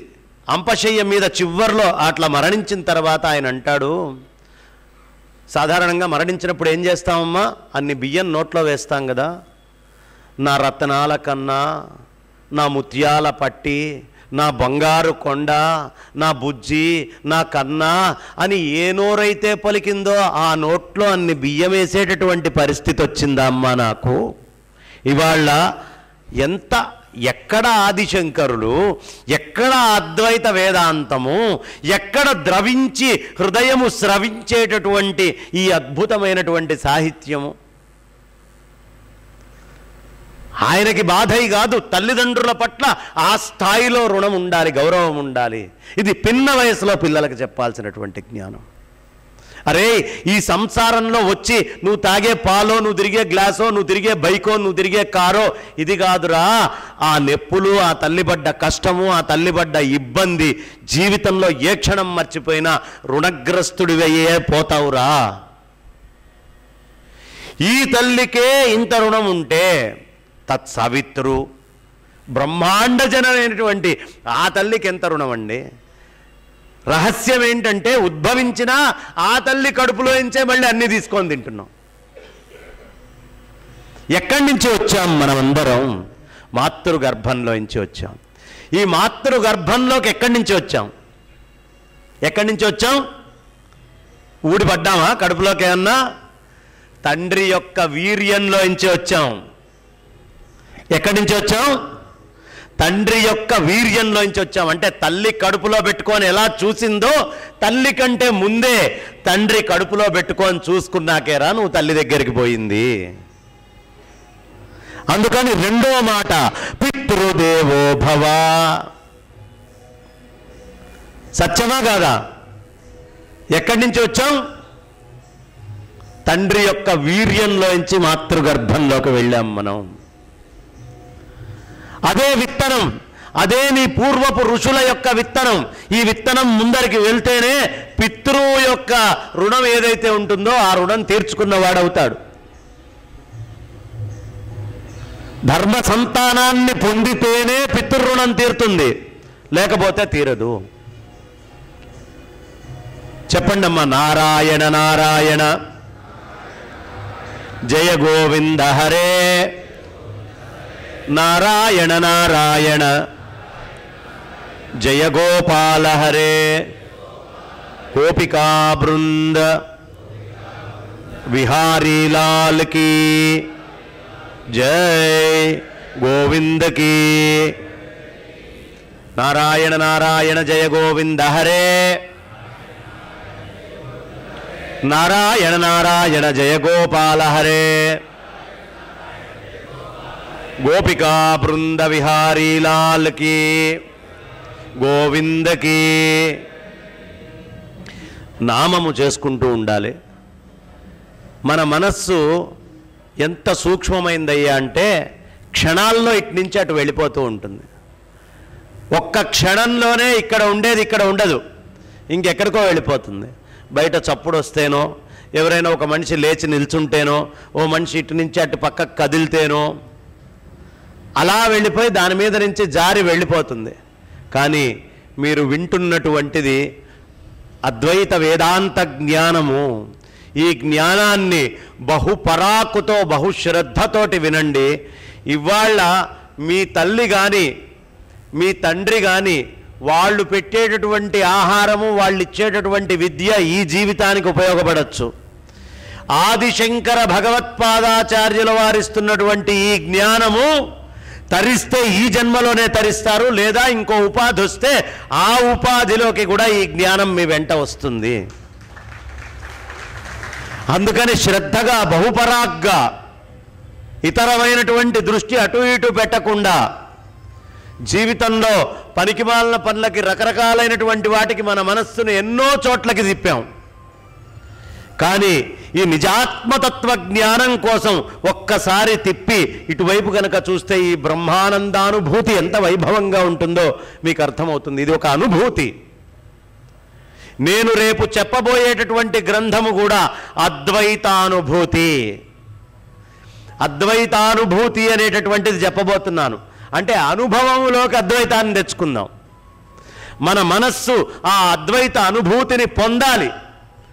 నేనెందుకు ఇంత ధైర్యంగా చెప్తున్నాను అంటే శంకరుడు చెప్పాడు ఆ మాట అద్వైతానుభూతి అని. నేనేవండి, ఆయన చెప్పాడంటే అది నిజం అంతే, రెండో ఆలోచన అక్కర్లేదు. కాబట్టి ఇలాంటి అద్వైతానుభూతి మనందరికీ కూడా చాలా అవసరము. అద్వైతానుభూతిని ఎప్పుడు వదిలిపెట్టుకోకండి. ఇది మహాభాగ్యము. ఎంతో తపస్సు చేస్తే తప్ప ఈ కాసిని ఘడియలు మనకి లభించట్లేదు జీవితంలో. ఇక్కడి నుంచి మీరు గోముక్కి వెళ్ళి గోముక్కు గంగలో స్నానం చేస్తే, స్నానము చేస్తే పాప పంకిలమంతా పోయి జ్ఞానము మనస్సుకి పట్టచ్చు. కానీ ఇక్కడే కూర్చొని ఆ జ్ఞాన గంగని ఆస్వాదించడం ఎట్లా అనేది ఆదిశంకర భగవత్పాదాచార్యుల వారు మనకి నేర్పిస్తున్నారు. శంకర తత్వ జ్ఞానము చాలా ప్రధానమైనటువంటిది. ఇప్పుడు నేను ఇక్కడ ఉండి 3 రోజుల్లో మీది ఒక్క క్షణం వృధా చేసినా, నా సమయం ఒక్క క్షణం వృధా చేసుకున్నా దానివల్ల ప్రయోజనం ఇరువురికి లేదు. ప్రతి క్షణము జ్ఞానమయంగానే మనం జీవించాలి. ఆ దివ్య జ్ఞానము అనేది ప్రతి అరక్షణం మనం పొందగలిగితేనే ఇవాళ ఏర్పాటు చేశారు మా రామకృష్ణ గారు. ఈ ఏర్పాటు చేసినటువంటి దాని ఫలితం ఎప్పుడయ్యా? ఏ ఒక్క అక్షరము వృధా కాకుండా ఉంటేనే. 2 సంస్థలు ఎందుకు ఏర్పాటు చేస్తున్నాయండి? అవసరం ఏమిటి అంటే, ఒక చీమ ఏ పని చేస్తుందో వాళ్ళ 2 సంస్థల తరఫున ఆ పని చేస్తున్నారు. చీమ చక్కగా పైకి వెళ్తుంది, మామిడి పండులో మాధుర్యాన్ని తీసుకుంటుంది, అక్కడే ఉండదు, కిందకు వచ్చి మిగతా చీమలన్నింటినీ తీసుకొని వెళ్ళి ఆ మాధుర్యానుభూతిని అందరితో కలిసి పంచుకుంటుంది. ఈ సంస్థలు ఎందుకు పెడతారు? వాళ్ళు ఏ అద్వైత తత్వ అనుభూతిని పొందారో, ఏ పరమాత్మతత్వ విభూతిని పొందారో, ఏ పరాప్రకృతి యొక్క ఆనందాన్ని వాళ్ళు తీసుకున్నారో అది అందరికీ అందించాలి అనే సదుద్దేశంతో సంస్థలు పెట్టి చక్కటి జ్ఞానాన్ని ముందరికి తీసుకెళ్తారు. సార్థకమైనటువంటి పనులు చేస్తున్నారు సత్సంస్థని పెట్టి. కాబట్టి శాశ్వతంగా ఉండిపోయేటటువంటి పని చేయాలి. ఆ పనిని చేసుకుందాం మనం. పుట్టి చచ్చేటటువంటి పని కాకుండా దానికంటే గొప్పదై శాశ్వతంగా ఉండేటటువంటి జ్ఞానం ఏదుందో ఆ జ్ఞానాన్ని మనం పొందుదాం. ఈ 3 రోజులు ఆ రసాస్వాదన చేద్దాం. పిల్లల్ని తీసుకురండి. చిన్న పిల్లల్ని తీసుకొస్తే ఇవాళ నేను ఇచ్చినటువంటి ఈ ఉపన్యాసం వల్ల భవిష్యత్తులో వాడు అధర్మము విధర్మము పట్ల పోకుండా అన్ని తర్పణాలు వదిలిపెడితే అందుతాయి. లేకపోతే ఈ శరీరము శాశ్వతం కాదు, ఈ శరీరములో నుంచి జీవుడు వెళ్ళాలి. మీరు జీవన్ముక్తులై ఈ జ్ఞానాన్ని పొందారా, వాడిచ్చినా ఇయ్యకపోయినా పర్వాలా, కానీ ఆ జీవన్ముక్త స్థితిని మీరు పొందకుండా ఈ ఉపాధిలోంచి ఈ జీవుడు గనక వదిలిపెడితే, వాడికి పిల్లలు కూడా తర్పణాలు వదిలిపెట్టకపోతే చాలా కష్టంగా ఉంటుంది. ఆ తాపాన్ని తట్టుకోవడం చాలా దుర్లభం. మామూలు తాపం కాదండి, తాపోపశమనార్థం అని చెప్పి మరి పోస్తుంటారు మొదటి 12 రోజులైతే. కాబట్టి మృత్యుభీతి మృత్యు భయము, నేను చస్తాను అనే విషయము ఎవరికి నమ్మకంగా ఉందో వాడు శ్రద్ధగా వింతీరాల్సిన విషయాలు చెప్తా. నాకు మృత్యువు లేదండి, నేను శాశ్వతం అనేవాడికి అక్కర్లేదు, ఇక్కడ రావక్కర్లేదు, వాళ్ళు వినక్కర్లేదు. నాకు మృత్యు ఉంది అని ఎవరెవరికి తెలుసో వాళ్ళు మృత్యుభీతి పోగొట్టుకోవడానికి 3 రోజులు శంకర సాహిత్యాన్ని తెలుసుకుందాం. కాబట్టి మనమందరం ఎక్కడి నుంచి వచ్చాం? నేను ఎందుకు ఆపానయ్యా అంటే, తల్లిదండ్రులు ఎంత కష్టపడ్డారో అనేది బయట నుంచి చప్పుళ్లతోటి తెలుస్తోంది నాకు. లోపల ఉండే జ్ఞానాన్ని బయటికి చెప్పాలి అనేటటువంటి తాపత్రయానికి అవతల నుంచి వచ్చే ఇబ్బంది ఎంత కఠినంగా ఉంటే, ఇక తల్లి ప్రసవం చేసేటప్పుడు ఎంత ఇబ్బంది పడి ఉంటుంది. ఇది మనస్సులోకి వచ్చేది, అది శరీరము మనస్సు రెండిటికి ఇబ్బంది కలిగేది. అయినా ఒక్కసారి పిల్లవాడు రాగానే మర్చిపోయినట్టు మళ్ళీ లోపల నుంచి శంకర తత్వ విషయం బయటికి రాగానే అదంతా కొట్టుకుపోతుంది. కాబట్టి ఎక్కడి నుంచి వచ్చాం అంటే తండ్రి యొక్క వీర్యంలోంచి వచ్చాం. బాగుందండి. మరి తండ్రి యొక్క వీర్యంలోకి ఎక్కడి నుంచి వచ్చాం? ఊడిపడ్డామా తండ్రి యొక్క వీర్యంలోకి? ఏమండి, మన శరీరంలోనే ఒక పితృదేవతా లోకం ఉంది, మీకు తెలుసా? ఆ పితృదేవతా లోకం అంగీకరిస్తే బయట నుంచి మనం తిన్నటువంటి రుణగ్రస్తమైన అన్నము ఆ పితృలోకంలోంచి బయటికి వెళ్తుంది, తండ్రిలోంచి బయటికి వెళ్తుంది. అంటే పితృదేవతలు ఎక్కడో బయట లేరు, వాళ్ళ అనుగ్రహం ఉంటేనే సంతానం వస్తుంది అని చెప్పడానికి లోపల ఉన్నారు. వాళ్ళ అనుగ్రహం ఉంటేనే సంపదలు కూడా వస్తాయి. దానికి అవసరమైనటువంటి బుద్ధి ప్రచోదనమై వాడు ఎలా సంపాదించాలనే జ్ఞానం. పితృదేవతలు ఎక్కడో బయట లేరండి, వాళ్ళు లోపలే ఉన్నారు. పితృదేవతా లోకాలు కూడా బ్రహ్మాండంలో ఏది ఉందో పిండాండంలో అది ఉంది. బ్రహ్మాండంలో పితృదేవతలు ఉంటే పిండాండంలో కూడా పితృదేవతలు ఉన్నారు. ఇక్కడ లేనిది బయట ఉన్నది ఏదీ లేదు. కాబట్టి ఆ పితృదేవతలందరూ అనుగ్రహిస్తే మనం ఆహారం తింటున్నాం కదమ్మా, ఆహారం అనేటటువంటిది చేరి ఆ ఆహారంలోంచి వచ్చినటువంటి జీవాన్ని పితృదేవతలు పక్క లోకానికి అంటే బయట వేరే దగ్గరికి పంపిస్తున్నారు, మాతృగర్భంలోకి. అప్పుడు నువ్వు పుట్టావు అంటే నువ్వు ఎక్కడి నుంచి వచ్చావు? ఆహారాల్లోంచి వచ్చావు. ఓషధులు అంటారు వాటిల్ని, ఓషధులు. మీరు లోపలికి ఏది తీసుకున్నా కూడా అవన్నీ ఓషధులు. ఓషధులలోంచి నువ్వు వచ్చావు.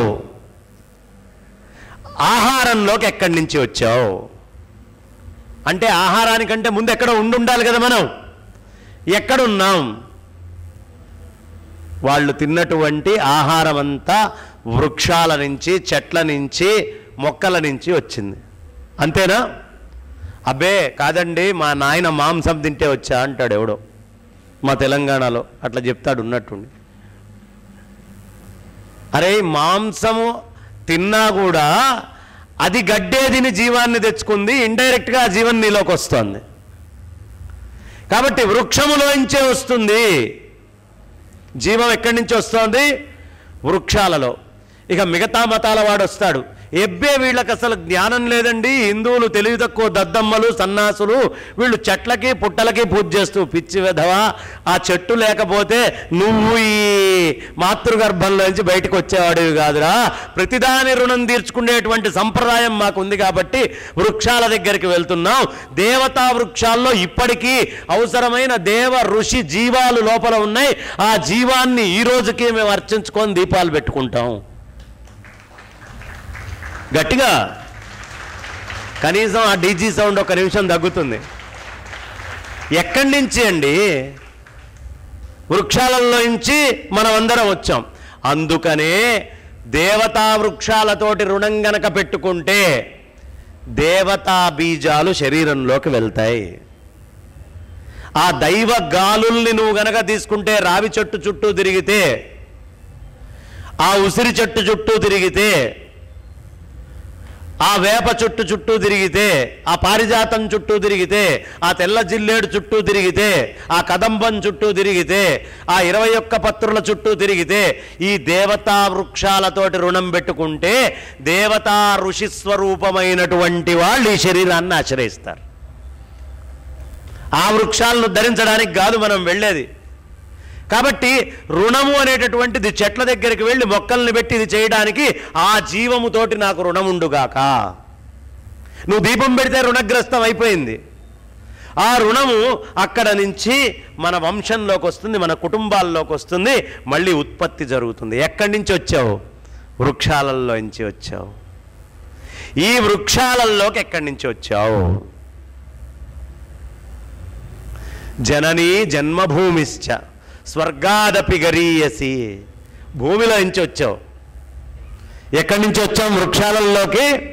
నీ తల్లి ఎలా కడుపు చీల్చుకొని నీకు జన్మనిచ్చిందో ఆ భూమాత కూడా ఈ సారమైన జీవాన్ని ఆ వృక్షంలోకి పంపించి బయటికి తెస్తోంది తన పొట్ట చీల్చుకొని. అందుకనే భూమాత అన్నాం. మాత భూమి ఎందుకు మాత? పొట్ట చీల్చుకొని జన్మనిస్తోంది. అందుకే లేచి నమస్కరించవయ్యా భూమికి అంటారు. కాబట్టి భూమాతలో అంటే మనం భూమిలో ఉన్నామా లేమా? ఈ భూమిలోకి ఎక్కడి నుంచి వచ్చాం? ఎడారుల్లోకి వెళ్ళి ఆ ఇసుక మేట మీద చెట్లు రావే, నీళ్లు పడితేనే కదా వచ్చేది. నీరు లేని దగ్గర ఎందుకు రాదండి జీవము? అంటే జీవం నీటిలో ఉంది. ఎక్కడ ఉంది జీవము? నీళ్లల్లో ఉంది. కాబట్టి భూమిలోకి ఎక్కడి నుంచి వచ్చావు? నీళ్లల్లో నుంచి వచ్చావు. వేడిగా ఉండేటటువంటి కిరణాలు సూర్యనారాయణమూర్తివి ఈ భూమి మీద ఉండే జలాలన్నిటినీ కూడా ఇంకెవడికి కనిపించకుండా వాటన్నిటినీ ఎవాపరేట్ చేస్తాయి. చేసి మొత్తము ఏం చేస్తుంది? పైన మేఘం కింద తీసుకెళ్తుంది.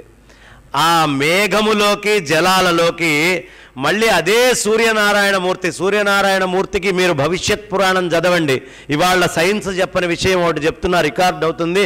నావి ఎక్కువ మీకంటే నాస్తికులు వింటుంటారు కాబట్టి వాళ్ళకు కూడా తెలియాలి అని చెప్తున్నా. నా ఉపన్యాసాలు ఎక్కువ నాస్తికులు వింటారండి, ఎందుకంటే వాళ్ళు నాతోటి వాదనకు వస్తారు. ఈయన ఎక్కడ దొరుకుతాడా, ఎక్కడ పట్టుకుందామా, ఎక్కడ గోల చేద్దామా అనే ప్రయత్నం చేస్తారు. కాబట్టి నేను ఇప్పుడు ఆ వీడియో ముఖంగా వాళ్ళకి చెప్తున్నా, ఎక్కడా రాసి పెట్టనటువంటిది వేదంలో ఉన్నది ఒకటి చెప్తాను. సూర్యుడి నుంచి 3 రకాల కిరణాలు భూమి మీదకి వస్తున్నాయని వేదం చెప్పింది. ఒకటి ఉష్ణ కిరణాలు, వేడిగా ఉంటాయి. రెండోది వర్షకారక కిరణాలు. అన్ని సందర్భాల్లో ఆ కిరణాలు రావు. అవి వచ్చినప్పుడు మేఘం లాగేట్టుగా వెళ్ళిపోతుంది. శరీరంలో ఉండేటటువంటి నీరు కూడా గుంజేస్తున్నాడా అని అనుమానం వస్తుంది. అబ్బో తాపం తట్టుకోలే, ఎండాకాలం చివరిలో అవుతూ ఉంటుంది. ఇది ఎందుకు వస్తుంది? వర్షం బాగా వచ్చినప్పుడు కూడా లాగుతూ ఉంటాడు పైకి. ఆ చెమట, ఆ లాగే కిరణమే వేరుంటుంది. వర్షకారక కిరణాలు ఉంటాయి. ఇక మూడోది శీతల కిరణాలు. ఏంటి, సూర్యుడి నుంచి శీతల కిరణాలు వస్తాయి ఎక్కడైనా? మరి భవిష్యత్ పురాణంలో అలా చెప్పారేంటండి, సూర్యుడి నుంచి శీతల కిరణాలు వస్తాయి అని? వస్తాయి. ఎలా వస్తాయో తెలుసా అండి? సూర్యనారాయణమూర్తి యొక్క కిరణాలు చంద్రుడి దగ్గరికి వెళ్ళి ఆ చంద్రుడి నుంచి 300 రకాల కిరణాలు భూమి మీదికి చల్లగా మారి వస్తాయి. అవి సూర్యకిరణాలే కదా, ప్రత్యక్ష పరోక్షాలే కదా. ఆ పరోక్షమైనటువంటి కిరణము, చంద్ర విద్యకి సంబంధించినటువంటి కిరణము భూమి మీదకు వస్తేనే జీవము. అందుకనే ఈ కార్తీక మాసంలో పొద్దున్నే స్నానం చేయండి. ఎందుకు చేయాలి అంటే, సూర్యనారాయణమూర్తి జీవశక్తి చంద్రుడి నుంచి బాగా భూమికి దగ్గర వచ్చినటువంటి చంద్రుడి నుంచి జలాలను ఆశ్రయిస్తోంది. కాబట్టి సూర్యోదయము కాకముందే, నక్షత్రాలు పోకముందే నదులలో స్నానం చేయండి. మన పూర్వీకులు ఉరుక్కుంటూ వెళ్ళి నదుల్లో స్నానం చేసేవాళ్ళు. మనం ఇప్పుడు కూడా హీటర్ వేసుకొని చేస్తాం, గదిలో చేసినా లోపల పోయి చేసినా. వాళ్ళు నదుల్లో దిగి చేసేవాళ్ళు. ఎందుకు చేసేవాళ్ళు అంటే, ఆ జీవశక్తి యొక్క విలువ వాడికి తెలుసు. రాత్రంతా ఈ నీళ్లు చంద్రకిరణాలతో ఉన్నాయి, ఇందులో స్నానం చేస్తే ఆ జీవశక్తి నాలోకి వస్తుంది అనే జ్ఞానం వాడికి తెలుసు. ఇందులో చూడండి, శ్రీమన్నారాయణుడు తండ్రి. ఆ తండ్రి ఈ కిరణాలని చంద్రస్పర్శ చేస్తున్నాడు. ఆవిడ తల్లి. ఈ కిరణాలు తల్లి దగ్గరికి, అందుకనే అమ్మవారి విద్యని చంద్ర విద్య అంటారు. ఈ చంద్ర విద్యని తాకిన తర్వాత ఆ కిరణాలు భూమి మీదకి సంతానము, జీవము ఉత్పత్తి చేసేట్టుగా, తెంపర్లుగా సృష్టి చేసేట్టుగా ఆ కిరణాలు భూమి మీదకి వస్తాయి. అందుకనే భాగవతంలో ప్రత్యేకంగా రాసి ఉంటుంది, అమృతమయమైన కిరణాలు ఎక్కడి నుంచి అయ్యా అంటే చంద్రుడి నుంచి వస్తాయండి అని. ఇది చంద్ర విద్య. ఈ ఉత్పత్తి మొత్తానికి మూల కారణమైనటువంటిది అదే. కానీ ఇంకా ఎక్కడ శీతల కిరణాలు అని వాళ్ళ పుస్తకాల్లో రాసుకోలే. అదే నేను చెప్తోంది. భవిష్యత్ పురాణంలో ఉంది ఆ శీతల కిరణాలు. 300 రకాలైనటువంటి కిరణాలు భూమి మీదకి వస్తాయి అని. కాబట్టి ఇక్కడ చూడండి ఎంత సైంటిఫిక్గా ఉందో. ఆ తండ్రి ఈ జలాలన్నిటినీ తీసుకొని సంస్కరిస్తున్నాడు. ఈ సంస్కరించి మేఘం కింద మారుస్తున్నాడు. చల్లటి కిరణాలు అక్కడికి పంపించి అక్కడ మాతృస్వరూపం నుంచి జీవాన్ని మళ్ళీ ఈ మేఘాలలోకి తీసుకొని వస్తున్నాడు, ఈ నీళ్లల్లోకి తీసుకొని వస్తున్నాడు. గుంభించి వర్షించడం వల్ల విశేషంగా జీవము అనేటటువంటిది ఉత్పత్తి అవుతోంది. అర్థమైందండి? ఎంత గొప్ప విషయమో చూడండి. తండ్రి మీద ఎంత బాధ్యత ఉందో చూడండి. సంతానాన్ని ఉత్పత్తి చేయడానికి వివాహానికి యోగ్యమైనటువంటి విద్యాభ్యాసము అన్నీ ఓ పక్కన చేస్తూ అమ్మాయిని తెచ్చుకొని తనతోటి జాగ్రత్తగా ఎంత ధర్మంగా ఉండాలో అంత ధర్మంగా ఉంటూ ధర్మమయమైనటువంటి జీవనంతో సంతాన ఉత్పత్తి చేయాలి. ఈ సంతాన ఉత్పత్తి చేయడానికి నీకు రకరకాల ఇబ్బందులు ఉంటాయి. అందుకనే సూర్యనారాయణ మూర్తి దాహక శక్తి ఉత్పాదన శక్తి రెండూ ఉన్నవాడు. ప్రతి పురుషుడిలో దాహక శక్తి ఉత్పాదక శక్తి రెండూ ఉండాలండి. ఏంటి దాహక శక్తి అంటే ఎండాకాలం వస్తే బయట ఉన్న గడ్డి మొత్తం కిరణాలు పడి ఎక్కడికక్కడ మాడిపోతుంది. ఆ మాడింది ఎందుకయ్యా అంటే దాంట్లో ఒక్క వర్షం పడేటప్పటికి ఉత్పాదన వచ్చేట్టుగా తయారు చేయడానికి. సూర్యనారాయణమూర్తికి దాహక శక్తి ఉత్పాదక శక్తి రెండూ ఉంటాయి. తండ్రి బాధ్యతలు ఎలా ఉండాలి, తల్లి బాధ్యతలు ఎలా ఉండాలి, తాను ఉత్పత్తి ఎలా చేయాలి, ధర్మ సంతానం ఎలా కావాలి అంటే సూర్యనారాయణమూర్తి కిరణాన్ని తాను తీసుకొని ఈ శ్రీ విద్య మొత్తం నువ్వు పరమాత్మని చేరాలి అంటే ఆ జీవానికి మూలమైనటువంటి పరాశక్తిని అంటుకోకుండా పోలేవు. అందుకని మనకి ఇంత చక్కటి వ్యవస్థ. ఇప్పుడు ఎక్కడి నుంచి వచ్చావు నువ్వు? నీళ్లల్లోంచి వచ్చావు. నీళ్లల్లోకి ఎక్కడి నుంచి వచ్చావు? అగ్నిహోత్రుడు లేకపోతే నీళ్లు లేవు. ఏమిటి ఫార్ములా వాటర్కి? H2O, 2 హైడ్రోజన్ మాలిక్యూల్స్ అంటే అగ్నితత్వమే కదండి, అవునా? కాబట్టి అగ్ని లేనిదే జలానికి ఉనికి లేదు. నువ్వు అగ్నిలోంచి వచ్చావు. అందుకనే రామచంద్రమూర్తి పుట్టాలండి, వైకుంఠం నుంచి విష్ణుమూర్తి రావాలండి, దశరథుడు పుత్రకామేష్టి యాగం చెయ్యాలండి. ఎందుకు చేయాలి పుత్రకామేష్టి యాగం దశరథుడు అంటే? నిరాకారంగా ఉన్న పరమాత్మ సాకారంగా బయటికి రావాలి అంటే కాసేపు సాకారము కాసేపు నిరాకారంగా ఉండేది అగ్నిహోత్రం ఒకటే.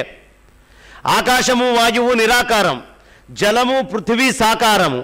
ఇది సాకారము అది నిరాకారము. అగ్నిహోత్రుడు మాత్రం వస్తువు ఉన్నంతసేపు సాకారము, వస్తువు అయిపోతే నిరాకారము. ఒక కొమ్మ లోపల ఉన్నప్పుడు నిరాకారం, ఆ కొమ్మని వెలిగిస్తే సాకారం, అవునా కాదా? సాకార నిరాకార తత్వం ఉన్న మధ్యలో భూతం అగ్నిహోత్రుడు. అందుకని నిరాకారమైనటువంటి పరమాత్మ భూమి మీద యదా యదా హి ధర్మస్య గ్లానిర్భవతి భారత అభ్యుత్థానమ ధర్మస్య తదాత్మానం సృజామ్యహం. రావాలి అంటే ఏం చేయాలి? అగ్నిహోత్రుణ్ణి ఆరాధన చేయాలి. సనాతనమైన వైదిక సంప్రదాయంలో ప్రతి ఇంట్లో దీపారాధన ఉండడానికి, ప్రతి ఇంట్లో అగ్నిహోత్రాలు ఉండడానికి, ఆ అగ్నులని ఏమిటి సనాతన ధర్మం అంటే? సనాతన ధర్మం అంటే ఏ కులముతోటి ఏ వర్ణముతోటి సంబంధం లేకుండా ప్రతి ఇంట్లో ఏ ఇంట్లో దేవుడి దగ్గర దీపం వెలుగుతుందో ఆ ఇళ్ళన్నీ సనాతన ధర్మానికి చెందినటువంటి ఇల్లే. వాడెవడో రూపుమాపుతా అంటాడు సనాతన ధర్మాన్ని.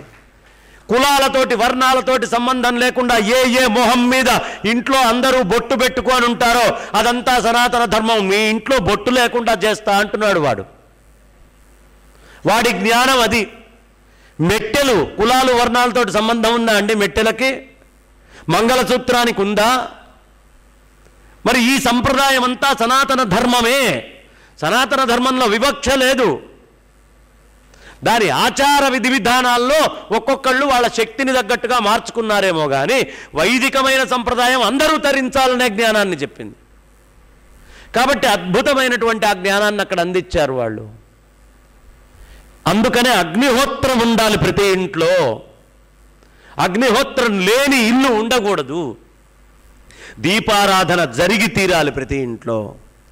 అది కొవ్వుతోటి పెట్టేటటువంటి ఒత్తుల దీపారాధన కాకూడదు. అది చక్కటి నూనెతోటి వెలిగేటటువంటి దీపం వెలగాలి ఇళ్లల్లో. అది వెలిగితే అప్పుడు నిరాకారమైన పరమాత్మ సాకారంగా నీ ఇంటికి వచ్చినట్టు, నీ ఇంట్లో కనిపించినట్టు. ఆ తర్వాత భగవంతుడికి రకరకాల పదార్థాలు, ఈ నివేదనలు ఇవన్నీ చేస్తున్నావే, ఇవన్నీ సాకారమైన భూతాల నుంచి నువ్వు సంపాదించుకున్నావు. అందుకనే అగ్నిహోత్రుడికి పూజ చేస్తే సాకారంగా మనుషులు ఇచ్చేవన్నీ నిరాకారమైనటువంటి దేవతలకు పంపిస్తాడు.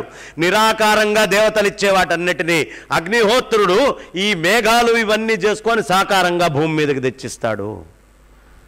మనుష్యులకి సాకారం నామరూపాత్మకం కావాలి అంటే ఈ నామరూపమైనటువంటి ద్రవ్యాన్ని హోమగుండంలో పూర్ణాహుతి అని వేస్తారు. ఇది నిరాకారం చేసి దేవతలకు పంపిస్తాడు. వాళ్ళు ఇచ్చేటటువంటివి సాకారంగా యజ్ఞాద్భవతి పర్జన్య పర్జన్యాదన్న సంభవ. మళ్ళీ దాన్ని పర్జన్యాల కింద మార్చి మనకు అవసరమైన వృష్టినిచ్చి అన్ని సంపదలు భూమి మీద పుట్టడానికి కారణహేతు అవుతాడు. అందుకని నువ్వు ఎక్కడ ఉన్నావు? అగ్నిహోత్రంలో ఉన్నావు. ఆయన మీడియేటరు. వేదం ఎందుకండి ఉంది అంటే ఏది మనం కళ్ళతోటి చూడలేమో అది చెప్పడానికి వేదం ఉంది. మనం కళ్ళతోటి చూడలేనటువంటివి మానవ బుద్ధికి అందనటువంటివి. అందుకనే ఋగ్వేదం మొదలు పెడుతూనే మనకి ఆ మొట్టమొదటి మంత్రమే అగ్నిమీళే పురోహితం. అగ్నిహోత్రుడు పురోహితుడని ఎవడు చెప్పాడండి? ఇప్పుడు నేను చెప్పింది పురోహిత పనే కదా. ఇటు దటు అటు ఇటు చేసేవాడినే పురోహితుడు అంటారు. కాబట్టి ఆ అగ్నిహోత్రుడు పురోహితుడు అనే జ్ఞానం వేదం ఎందుకు ఇస్తుందంటే అది మామూలు కళ్ళకి బుద్ధికి అర్థం కాదు కాబట్టి దాని అనుగ్రహం అంతా ఉంటుంది. ఆ అగ్నిహోత్రం నుంచి వచ్చినటువంటి పాయసము అది తీసుకొని వెళ్తే రామచంద్రమూర్తి వచ్చాడు. ఆ నిరాకారం నుంచి సాకారానికి అందించి అందులోకి కళలు ప్రవేశమైనాయి. ఇది తెలియాల్సినటువంటి ప్రధానమైనటువంటి అంశం. కాబట్టి ఎక్కడ ఉన్నాం మనం? అగ్నుల్లో ఉన్నాం. అందుకనే శరీరం పొయ్యాకు కూడా అగ్నిలో కాలుస్తారు. శరీరం పొయ్యాకు కూడా అస్తుల్ని నీళ్లల్లో బారేస్తారు. శరీరం పొయ్యాక కట్టల మీద అక్కడే కాల్చి ఆ భస్మం చాలా మటుకు కిందకి అస్తులు ఇది కాకుండా మిగతాదంతా భూమిలోకి వెళ్ళేట్టుగా చేస్తారు. వాయువులన్నీ వాయువులో కలిసిపోతున్నాయి. ఈ జీవుడు అనంతమైన ఆకాశంలోకి వెళ్ళిపోతున్నాడు. వాడు జ్ఞాన అయితే పరమాత్మలో ఐక్యమవుతాడు. కాకపోతే మళ్ళీ పుడతాడు. పరమేశ్వరుడు 5 కార్యక్రమాలు చేస్తాడు 5 ముఖాలతోటి. సృష్టి, స్థితి, సంహార, తిరోధాన, అనుగ్రహం. అనుగ్రహం జీవన్ముక్త స్థితి. భగవంతుడు అనుగ్రహించాడంటే మళ్ళీ పుట్టకూడదు నువ్వు. భగవంతుడు అనుగ్రహించాడండి, మా వాడికి సీట్ వచ్చింది, అది అనుగ్రహం కాదు. అది అనుగ్రహం కాదు. తిరోధానం అంటే సంహారమైన తర్వాత మళ్ళీ ధాత యదా పూర్వమకల్పయన్, మళ్ళీ బ్రహ్మదేవుడు ఆయన పుట్టించడానికి అవసరమైన స్థాయిలో ముడిసరుకు చేసి పెట్టాడు ఈ జీవుల్ని. మళ్ళీ పుట్టిస్తాడు. కాబట్టి తిరోధానం దాకా కూడా మళ్ళీ పుట్టడం అనేది ఉంది. అనుగ్రహ స్థితిలో ఆయన స్వరూపంగా మార్చేస్తాడు. కాబట్టి అనుగ్రహం కావాలి మనకి. ఈ శంకర భగవత్పాదాచార్యులు వారు ఇచ్చేదంతా అనుగ్రహ జ్ఞానము. అనుగ్రహ మోక్షానికి అవసరమైన జ్ఞానాన్ని ఇస్తారు ఆదిశంకరులు. కాబట్టి ఎక్కడి నుంచి వచ్చావు? అగ్నిహోత్రాల్లోంచి వచ్చావు. అగ్నిహోత్రంలోకి ఎక్కడి నుంచి వచ్చావు అంటే దీపం వెలిగించండి, గాలి అందకుండా మూసేయండి. ఆ దీపం ఉంటుందా? ఉండే అవకాశమే లేదు. అగ్నిహోత్రుడికి ఎక్కడి నుంచి వచ్చావు నువ్వు? వాయువులోంచి వచ్చావు. వాయువులోకి ఎక్కడి నుంచి వచ్చావు? ఆకాశం నుంచి. స్పేస్ లేకపోతే గాలి అటు ఇటు మూవ్ కాదు కదా. గాలి మూవ్ అవుతుందంటే స్పేస్ ఉంది కాబట్టి. ఈ స్పేస్ ఎక్కడి నుంచి వచ్చింది? పరమాత్మ నుంచి వచ్చింది. అదే మంత్రం తస్మాద్వా ఏతస్మాత్ ఆత్మన ఆకాశ సంభూత ఆకాశాద్ వాయు వాయోరగ్ని అగ్నేరాప అద్భ్య పృథివీ పృథివ్యా ఓషధయ ఓషధీభ్యో అన్నం అన్నాత్ పురుష. వెళ్తోందా? ఇదే క్రమంలో వచ్చిందా ఇప్పటిదాకా నేను చెప్పిందంతా? వేద వాక్యం బయటది నేనేం చెప్పలా. వేదం ఎంత సునిశ్చితమైనటువంటి అంశాలని చెప్పిందో చూడండి. అంటే పరమాత్మ నుంచే నువ్వు ఆకాశంలోకి వచ్చి ఆకాశము నుంచి శబ్దము అనే విషయాన్ని గ్రహించుకున్నావు. వాయువులోంచి స్పర్శ అనే విషయాన్ని తెచ్చుకున్నావు. అగ్నిలోంచి రూపము అనేది తెచ్చుకున్నావు. ఈ హాల్లో అగ్నులు నాపేయండి, ఏం కనిపించదు, అంధకార బంధురంగా ఉంటుంది. అగ్ని నుంచి రూపాన్ని తెచ్చుకున్నావు. జలము నుంచి రుచి తెచ్చుకున్నావు. అంతకుముందు భూతమైనటువంటి అగ్నిలో నాలుక పెడితే కాలుతుంది, రుచి తెలీదు. రుచి ఎక్కడి నుంచి తెలుస్తోందయ్యా? జలము దగ్గర నుంచి రుచి తెలుస్తోంది. కాబట్టి నువ్వు జలములో నుంచి రుచిని తెచ్చుకున్నావు. ఈ జలాలలోకి రుచిని ఎక్కడి నుంచి జలాల్లోకి రుచి అనేటటువంటిది వచ్చింది. మరి భూమి నుంచి ఏం తెచ్చుకున్నావు? గంధం. నీళ్ళకి వాసన ఉండదు, వాటర్ హ్యాస్ నో ఆర్డర్ అంటాడు సైంటిస్టు. మనవాడు ఎప్పుడో చెప్పాడు, ఈ భూతం దగ్గర నుంచి ఉండదయ్యా, భూమి నుంచి గంధం ఆరంభమవుతుంది. భూమి నుంచి ఆరంభమైనటువంటి గంధము తర్వాత ఓషధుల దగ్గరికి చేరుతుంది. అందుకనే ఓషధుల్లో వచ్చే చెట్లు, వృక్షాలు, పూలు, పండ్లు, వాసనలు ఉంటాయి. వీటన్నిటికీ భూతత్వంలోంచి ఆ వాసనని గుంజుకున్నాయి అవన్నీ. ఈ వాసనలతోటి కూడినటువంటి ఈ అద్భుతమైన జీవమంతా తండ్రి యొక్క శరీరంలోకి చేరుతోంది. చేరి పితృదేవతాకలోకానికి చేరుతోంది. అక్కడ వాళ్ళు అనుగ్రహిస్తే అప్పుడు అది శుక్రం కింద, ఆ శుక్రశోణితాల కలయికకి మూలమవుతోంది. ఆ తర్వాత నీ ఉత్పత్తి. ఇప్పుడు చెప్పండి, నీ తండ్రి గనక ఆ ఆహారాన్ని తినకుండా నువ్వు పుట్టడానికి యోగ్యమైన ఆహారాన్ని ఏ కుక్కో, ఎలుగుబంటో, పందో, కుందేలో, ఒంటో తిన్నదనుకోండి, పందికొక్కో తిన్నదనుకోండి, ఎక్కడ పుట్టుండేవాళ్ళం? ఇన్ని లక్షల కోట్ల యోనులు ఉన్నాయి కదా. నీ తండ్రి అది తినడం వల్ల నీకు ఈ మానవ శరీరం వచ్చింది. నీ తండ్రి కాకుండా ఏ జంతువో తినుంటే గొడవ ఉండేది కాదు. నాకు మా నాన్న ఆస్తి లేదు, మా నాన్న నాకు పాస్తి లేదు, నేను అంబానీ కడుపున పుట్టలేదు, ఈ దరిద్రం ఉండేది కాదు. ఎక్కడ ఏది దొరికితే అది తింటూ, ఎక్కడ ఏది పడితే అది తిరుగుతూ హాయిగా ఆ చెట్టున్నా గూడున్నా లేకపోయినా ఎక్కడ పడితే అక్కడ బడుండి తిరిగేవాళ్ళం. తల్లిదండ్రులు అంటే ఆస్తులు పాస్తులు ఇవ్వడం కాదు, నీకు ఈ ఉపాధిని ఇచ్చారు, మహత్తరమైన మానవ శరీరాన్ని ఇచ్చారు. మోక్షానికి కూడా సాధించడానికి మూలమైన ధర్మ, అర్థ, కామ, మోక్షాలు నాలుగిట్లో ఏది సాధించాలన్నా, నువ్వు ధర్మం చెయ్యాలన్నా నీ తల్లిదండ్రులు శరీరం ఇస్తేనే ధర్మం చేస్తావు, లేకపోతే ఏం ధర్మం ఆచరిస్తావు? నువ్వు బాగా డబ్బు సంపాదించావు, నా దగ్గర 100 కోట్లు ఉందండి, 1000 కోట్లు, 1,00,000 కోట్లు, 16 నీ తల్లిదండ్రులు శరీరం ఇస్తే ఆ కోట్లు వచ్చినాయి నీ దగ్గరికి. ఈ శరీరమే లేకపోతే ఆ కోట్లు ఏం చేసుకుంటావు? నెత్తినేసి కొట్టుకుంటావా? ఆ జీవుడికి ఏమన్నా ఉపయోగపడుతుందా? లేదు కదా. అదే విధానంలో నేను 10 మంది పిల్లల్ని కన్నానండి, 50 మందితోటి తిరిగానండి, నాకు కామము బాగా ఎక్కువ.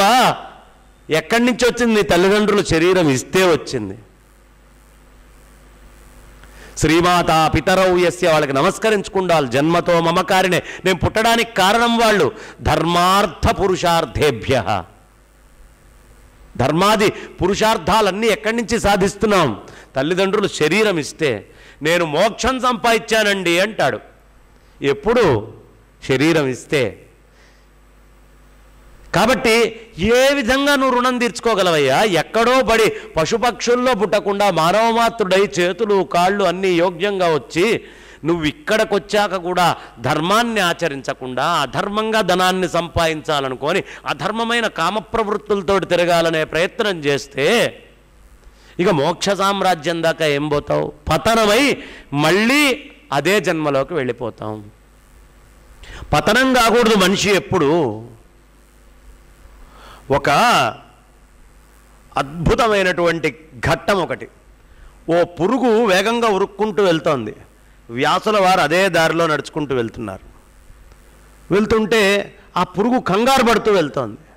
ఏమిటే పురుగా, ఏమిటి ఇంత కంగారు పడుతున్నావు? ఎందుకంటే నవవ్యాకరణ పండితులు వ్యాసుల వారు, అన్నిటి భాష వచ్చు.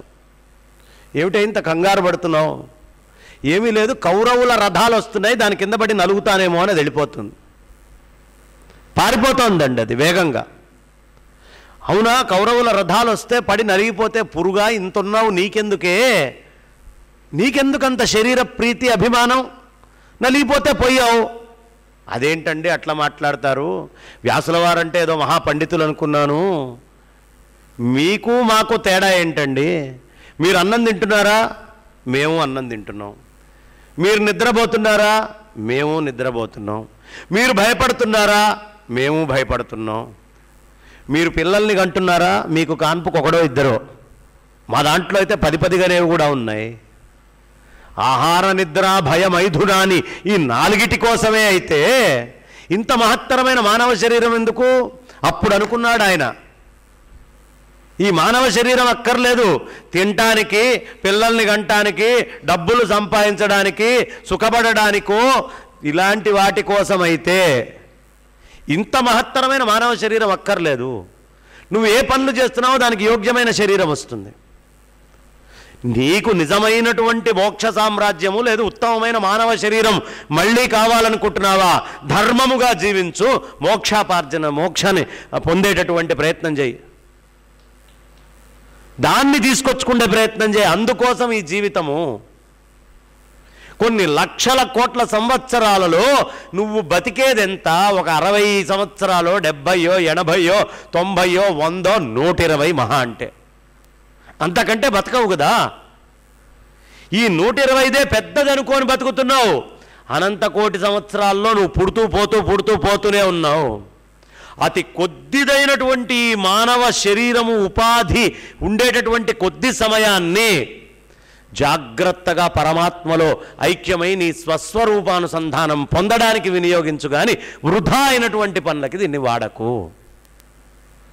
అంటే సంసారంలో పనులు అక్కర్లేదా, చెయ్యొద్దా అండి? కాదు, అన్నీ చెయ్యి, దేన్ని అంటకుండా చెయ్యి, అన్నీ చెయ్యి, ప్రతిదాన్ని ఆత్మవస్తువు కింద గ్రహించుకొని చెయ్యి. అప్పుడు నువ్వు మోక్ష సామ్రాజ్యానికి నువ్వు కూడా ఒక అర్హుడి కింద అడుగులు వేసి ముందరికి వెళ్తావు. మానవ శరీరం వచ్చినందుకు నీకు ఉపయోగం ఉంటుంది. ఇదంతా పంచీకరణంలో భాగమండి ఇప్పుడు నేను చెప్తోంది. కాబట్టి ఎక్కడి నుంచి వచ్చావు? వాయువులో నుంచి వచ్చావు. వాయువు స్పేసు పరమాత్మ. ఇప్పుడు నువ్వు సదా ఆత్మస్వరూపుడివే. ఒక్కొక్క దగ్గర నుంచి ఒక్కొక్క ఇంద్రియాన్ని ఓషధులు తీసుకుంటూ ఇంత ప్రయాణం చేసావు. మహన్యాసం చెప్తారు, నా రుద్రో రుద్రమర్చయేత్. రుద్రుడు కానివాడు రుద్రుణ్ణి అర్చించలేడు. రుద్రుడు ఎలా? త్వగస్తిగతై సర్వపాపేభ్యో. త్వక్కు, అస్థి, ఈ సప్తధాతువుల్లో, మనస్సులో, ఈ ఇంద్రియాలలో, కర్మేంద్రియ జ్ఞానేంద్రియ సమూహాలలో, మనస్సులో, బుద్ధిలో అన్నిట్లోంచి పాపాన్ని బయటికి నెట్టు. నువ్వే రుద్రుడివి. అదే చెప్తోంది మహన్యాసము. ఎలా నెట్టాలి అంటే, ఉన్న ఈ కొద్ది జీవితం, మనది పెద్ద జీవితం ఏం కాదండి. ఇక్కడ ఉన్న వాళ్ళల్లో 70, 60, 50, 40 వాళ్ళు కూడా ఉన్నారు కాబట్టి, ఇంకా కింద ఉన్న వాళ్ళ సంగతి తర్వాత చూద్దాం. ఉన్నారు కాబట్టి ఒక్కసారి కళ్ళు మూసుకొని మీ పాత జీవితాన్ని గుర్తు తెచ్చుకోండి. ఒక్క క్షణంతో సమానం. భవిష్యత్తేదో అని బతుకుతున్నాం. కళ్ళు మూసుకుంటే ఒక్క క్షణం, తుది శ్వాస వదిలిపెట్టేటప్పుడు కళ్ళు మూసుకున్నా క్షణంతోటే సమానం. క్షణికమైనటువంటి ఈ జీవితాన్ని సద్వినియోగం చేయకుండా దుర్వినియోగం చేస్తూ ఉన్నామే ఇంత మహత్తరమైన మానవ శరీరాన్ని. అందుకనే జంతువునాం నరజన్మ దుర్లభం అతః పుంస్త్వం తతో విప్రత. ఆదిశంకర్లు చెప్పింది, జంతువుల్లో మానవ శరీరం రావటము చాలా కష్టమయ్యా.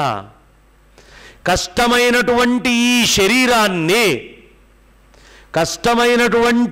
ఈ శరీరాన్ని ఏ జన్మాంతర సుకృతం వల్ల పొందావు మానవ శరీరాన్ని, సద్వినియోగం చేసుకో. ఇప్పుడు సద్వినియోగం చేసుకోలేదా, తర్వాత బాధపడి ప్రయోజనం లేదు. మిగతా ఉపాధుల్లో పూర్వజన్మ జ్ఞప్తులుంటాయి, మానవ శరీరంలో జ్ఞప్తి ఉండదు.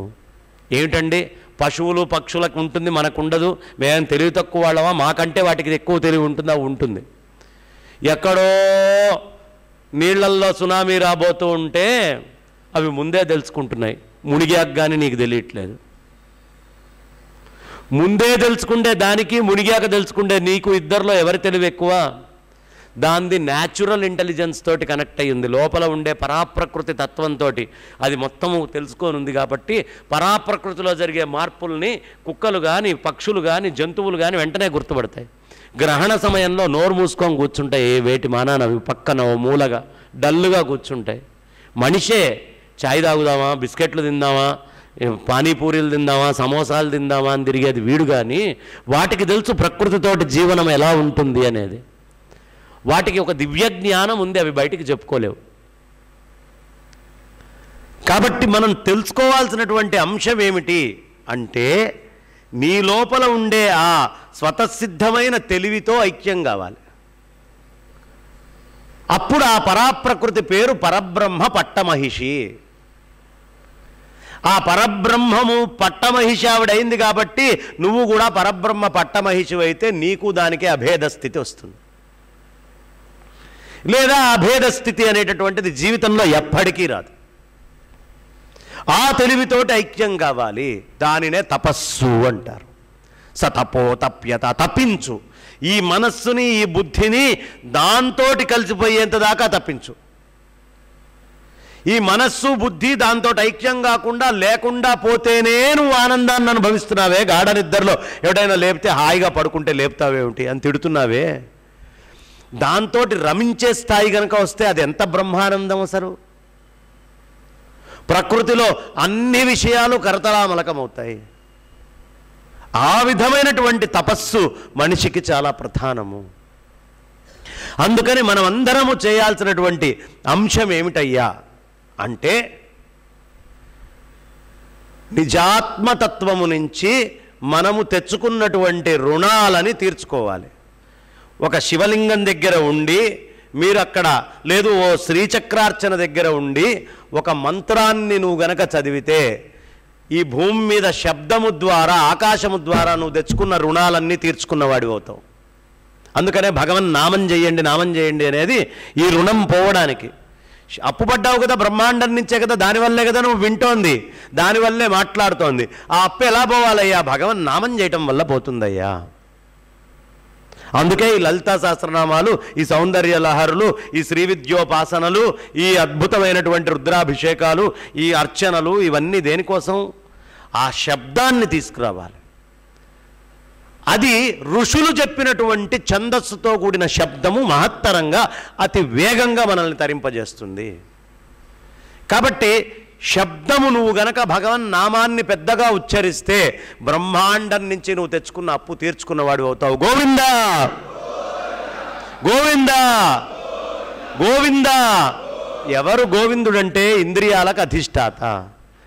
ఇప్పుడు మీరు మాట్లాడేది, అరిచింది, వినేది, చూసేది, వీటన్నిటికీ మూలం ఎవరయ్యా అంటే మూలమైన పరమాత్మ తత్వాన్నే గోవిందుడు అన్నారు. గో అంటే ఇంద్రియాలు. నువ్వు గోవిందా అని పెద్దగా అరిస్తే ఆ శబ్దము నీ ఇంద్రియాల యొక్క అన్ని ఇంద్రియాల రుణాన్ని తీసేస్తుంది. అందుకని భగవన్నామం చేయండి అయ్యా మొహమాట పడకుండా అని పెద్దవాళ్ళు చెప్పేది. చక్కగా ఇందాక రాగానే ఆడవాళ్ళందరూ గరుడ గమన తమ చరణ కమల అని శరీరములో ఉండేటటువంటి బుద్ధి, మనస్సు కాదమ్మా, మన శరీరంలో ప్రతి అణువుకి తెలివి ఉంది. మన శరీరంలో ప్రతి అణువుకి తెలివితేటలున్నాయి. ఈ అణువుకి ఉన్న తెలివితేటల గురించి రేపు చెప్పుకుందాం. ఇవాళ నేను ఎక్కువ సమయం, ఎందుకంటే ఇవాళ నేను చెప్పినటువంటి అంశాలని మీరు మనస్సులో పెట్టుకొని స్మరణ చేసుకుంటే ఇదే ఓ సంవత్సరం పోర్షన్. ఓ సంవత్సర కాలం పాటు మననం చేసుకోవడానికి అవసరమైనటువంటి విజ్ఞాన భాండాగారాన్ని ఆదిశంకర్లు ఇచ్చిన దాంట్లో స్థాళీపులాక న్యాయంగా వాసనకి బయట చెప్పినటువంటి విషయాలు ఇవి. కాబట్టి మనమందరము గుర్తుంచుకోవాల్సిన అంశం ఏమిటి? భగవన్ నామాన్ని ఎప్పుడూ మర్చిపోకండి, అది అంటూ ఉండండి. ఋషులు చెప్పినటువంటి నామాలనే. ఈ నాట్యం మీరు చేశారు కదా, అణువు లోపల ఉండేటటువంటి ఆ తెలివంతా పులకరిస్తుందమ్మా. అందుకనే కర్ర పట్టుకొని ఇట్లా ఆడిన తర్వాత ఒక తెలియని ఆనందం మీ అందరి శరీరాల్లో ఉంటుంది, ఆడిన అందరి శరీరాల్లో ఉంటుంది. ఎవడు దాచిపెట్టుకొని బిగించుకొని కూర్చుంటారో వాళ్ళకి తెలియదు ఈ ఆనందం. ఎవరు చక్కగా వదిలిపెట్టి ఆ ఆనందంతో కలయిక కలిగి ఆ గరుడ గమనతోటి ఇట్లా కొడుతూ ప్రతి అణువులోనూ రోమాంచితమవుతుంది. ఆ ఆనందం అనిర్వచనీయమైంది, చెప్పలేదు, ఎవరు చెప్పలేనిది అది. కాబట్టి ఆ ఆనందము అనేటటువంటిది అణువు లోపల మెమరీ రికార్డ్ అయ్యి ఉంటుంది. అర్థమైందమ్మా? మీరు ఏదైనా నిత్యము తినాల్సిన వస్తువు కాకుండా మీకు అలవాటు లేని కొత్త వస్తువుని తిన్నారనుకోండి, అది కెమికల్స్ దాంతో కూడిందనుకోండి, మీ కడుపు లివరు వెంటనే దాన్ని పక్కకి నెట్టేస్తుంది, దాన్ని ఆమ్ల పదార్థాల కింద మార్చేస్తుంది. ఎందుకయ్యా అంటే దాని అణువులో మెమరీ ఉంది. ఏముంది? అణువులో మెమరీ, జ్ఞాపక శక్తి ఉంది. అదే పరాశక్తి యొక్క ఇది. అరే నీకు ఇది సంప్రదాయం కాదురా, నీ సంప్రదాయం కాని పని నువ్వు చేస్తున్నావు అని పక్కకు నెట్టేస్తుంది. అలా ఎవరి కుటుంబాలలో ఏ సంప్రదాయాలు ఉన్నాయో ఆ సంప్రదాయానికి భిన్నంగా ఎవడు జీవించినా వెంటనే దాన్ని పక్కకి నెడుతుంది పరాశక్తి. ఆ తెలివి చాలా గొప్పది. కాబట్టి సంప్రదాయాలని వదిలిపెట్టకండి. సంప్రదాయ అనే శబ్దంలోనే ఉంది. ఏమిటి సంప్రదాయ? దాయ అంటే దారం. అనూచానంగా వస్తున్నటువంటి దారం ఏదైతే ఉందో, ఇప్పుడు మీకు తిరుపతిలో చక్కగా స్వామివారి మూలమూర్తి ఉంటుంది, ముందర ఉత్సవమూర్తిని పెడతారు. ఈ ఉత్సవమూర్తి నుంచి మూలమూర్తికి ఒక దారాన్ని తీసుకొచ్చి పెడతారు. తెలుసా అమ్మా? సంప్రదాయ అదే ఆ దారం. అక్కడ ఉన్న శక్తే ఇక్కడ ఆవహించి వీళ్ళందరినీ రక్షించుగాక, నా పూర్వీకులు ఆచరించినటువంటి ఆచార వ్యవహారాలు సంప్రదాయాలు నా ఉత్తర తరానికి నేను ఇవ్వుగాక అని చెయ్యడాన్ని సంప్రదాయము అంటారు. కాబట్టి అందరము చేయాల్సినటువంటి పని ప్రధానంగా ఏమిటయ్యా అంటే, మన సంప్రదాయాలు ధర్మశాస్త్రాలు ఏవి చెప్పినాయో వాళ్ళ కుటుంబాచారాల్ని వదిలిపెట్టకుండా ముందరికి తీసుకొని ఉత్తర తరాలకు అందించకపోతే అమెరికాకి వెళ్ళిన వాడికి ఈ ఉత్తర తరానికి ముందరది అందదు. విదేశాలకు వెళ్ళిన వాళ్ళకి, కొడుకులకి ఎవ్వరికీ అందదు. కాబట్టి వాళ్ళందరికీ కూడా అందాలి అంటే మనం ఆచరిస్తూ ఆచనోతిథి శాస్త్రాన్ని మనం ఆచరిస్తూ ఇతరులచే ఆచరింపజేయాలి. కాబట్టి మనం ఆచరించాలి, ఇతరులకి చెప్పాలి. స్వాధ్యాయ ప్రవచనేచ, నువ్వు అధ్యయనం చేయి, ఇతరులకు చెప్పు అని చెప్తున్నారు. కాబట్టి ఇవాళ తొలి రోజు నేను 11ంటికి బస్సు ఎక్కాను, ఫ్లైట్ ఎక్కాను. ఎక్కంగానే అది 12ంటికి వైజాగ్లో దిగింది.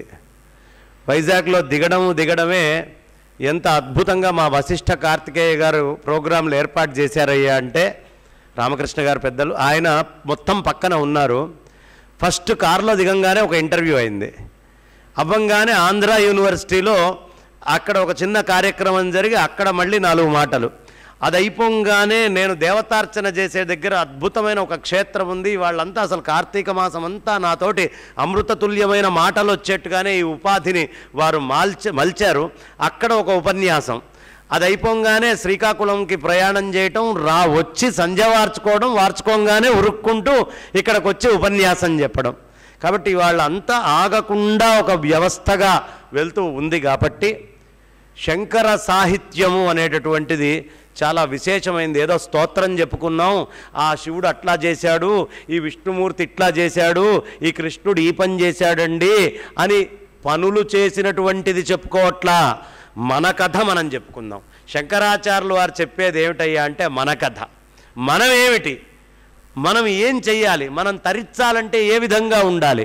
కాబట్టి ఏవో కథలు చెప్పేటటువంటి ఉపన్యాసం కాదు. ఇప్పుడు మనం చెప్పుకునేటటువంటిదంతా మన కథ. మన కథ ఎలా ఉండాలి అనేటటువంటిది మనం రేపు ఎల్లుండి చక్కగా ఇంకా 2 రోజులు సమయం ఉంది కాబట్టి చక్కగా ఆనందంగా గడుపుతూ ప్రతి విషయాన్ని తెలుసుకుందాము అనే విషయాన్ని చెప్తూ, ఈ కార్తీక మాసములో ఆ చంద్ర విద్య మనందరినీ అనుగ్రహించి మనలో జీవాన్ని పెంచి ఆరోగ్యాన్ని పెంచి అన్ని రకాలుగా అనుగ్రహించాలని కోరుకుంటూ, అనంతశ్రీ విభూషితులు శ్రీ శ్రీ శ్రీ భారతీ తీర్థ మహాస్వామి చరణుల పదపద్మాలకి, అనంతశ్రీ విభూషితులు శ్రీ శ్రీ శ్రీ విధుశేఖర భారతి మహాస్వామి చరణుల పాదపద్మాలకి, అనంతశ్రీ విభూషిత ఆదిమధ్యాంతరహిత కేవల నిర్గుణ పరబ్రహ్మస్వరూపుడు సచ్చిదానంద ఘన చిదానంద స్వరూపుడైన శంకర భగవత్పాదాచార్యుల వారికి, ఆదిశంకర భగవత్పాదాచార్యుల వారికి, అలాగే వ్యాసుల వారికి, వ్యాసం వశిష్ఠ నప్తారం శక్తే పౌత్రమకల్మషం పరాశరాత్మజం వందే సుఖతాతం తపోనిధిం అనేటటువంటి ఆయనకి, కృష్ణాయ యాదవేంద్రాయ జ్ఞానముద్రాయ యోగినే నాథాయ రుక్మిణీశాయ నమో వేదాంత వేదినే అని చెప్పేటటువంటి కృష్ణ పరమాత్మకి, ఇంతకీ వీళ్ళందరూ ఒకటే. ఈ ఉపన్యాసం అంతా దేనికయ్యా అంటే ఒక్కడి పేరే చెప్తే గంట సేపు వీడు వినలేడు అని ఒకదాని నుంచి పేరు మారుస్తూ చెప్తున్న వస్తువు ఒకటే. అర్థమైందా అండి? ఒకటే రకమైన స్వీట్ రోజు పెడితే వీడు ఒప్పుకోడని అదే పంచదారను అనేక రకాలుగా కలిపి స్వీటు పెట్టినట్టుగా ఒకటే అయినటువంటి ఆత్మ వస్తువుని ఇన్ని పేర్లతో మనం చక్కగా తీసుకొని చేసుకుంటున్నాం. అందరూ గట్టిగా చెప్పండి అమ్మా.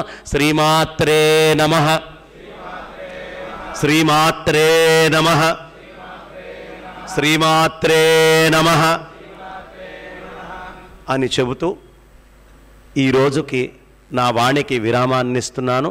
రేపు అద్వైతానుభూతి అట్లాగే నిర్వాణ షట్కం ఈ రెండిటిని కొంచెం చెప్పుకుంటూ మధ్యలో భజగోవిందానికి సంబంధించినటువంటివి కొన్ని అంశాలను తీసుకుంటూ శంకర సాహిత్యంలో యోగానికి సంబంధించినవి భక్తి జ్ఞాన వైరాగ్యాలను ఎక్కడెక్కడ ఎలా చూపించారు అనేది రేపు ఎల్లుండి మనం చెప్పుకుందామని చెప్తూ ప్రస్తుతానికి వాణికి విరామాన్నిస్తున్నాను. స్వస్తి.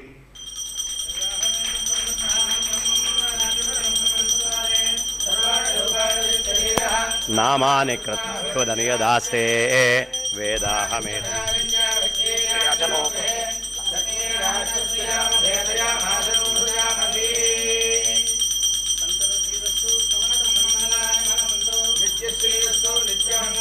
ఇట్లా రండి అయ్యా.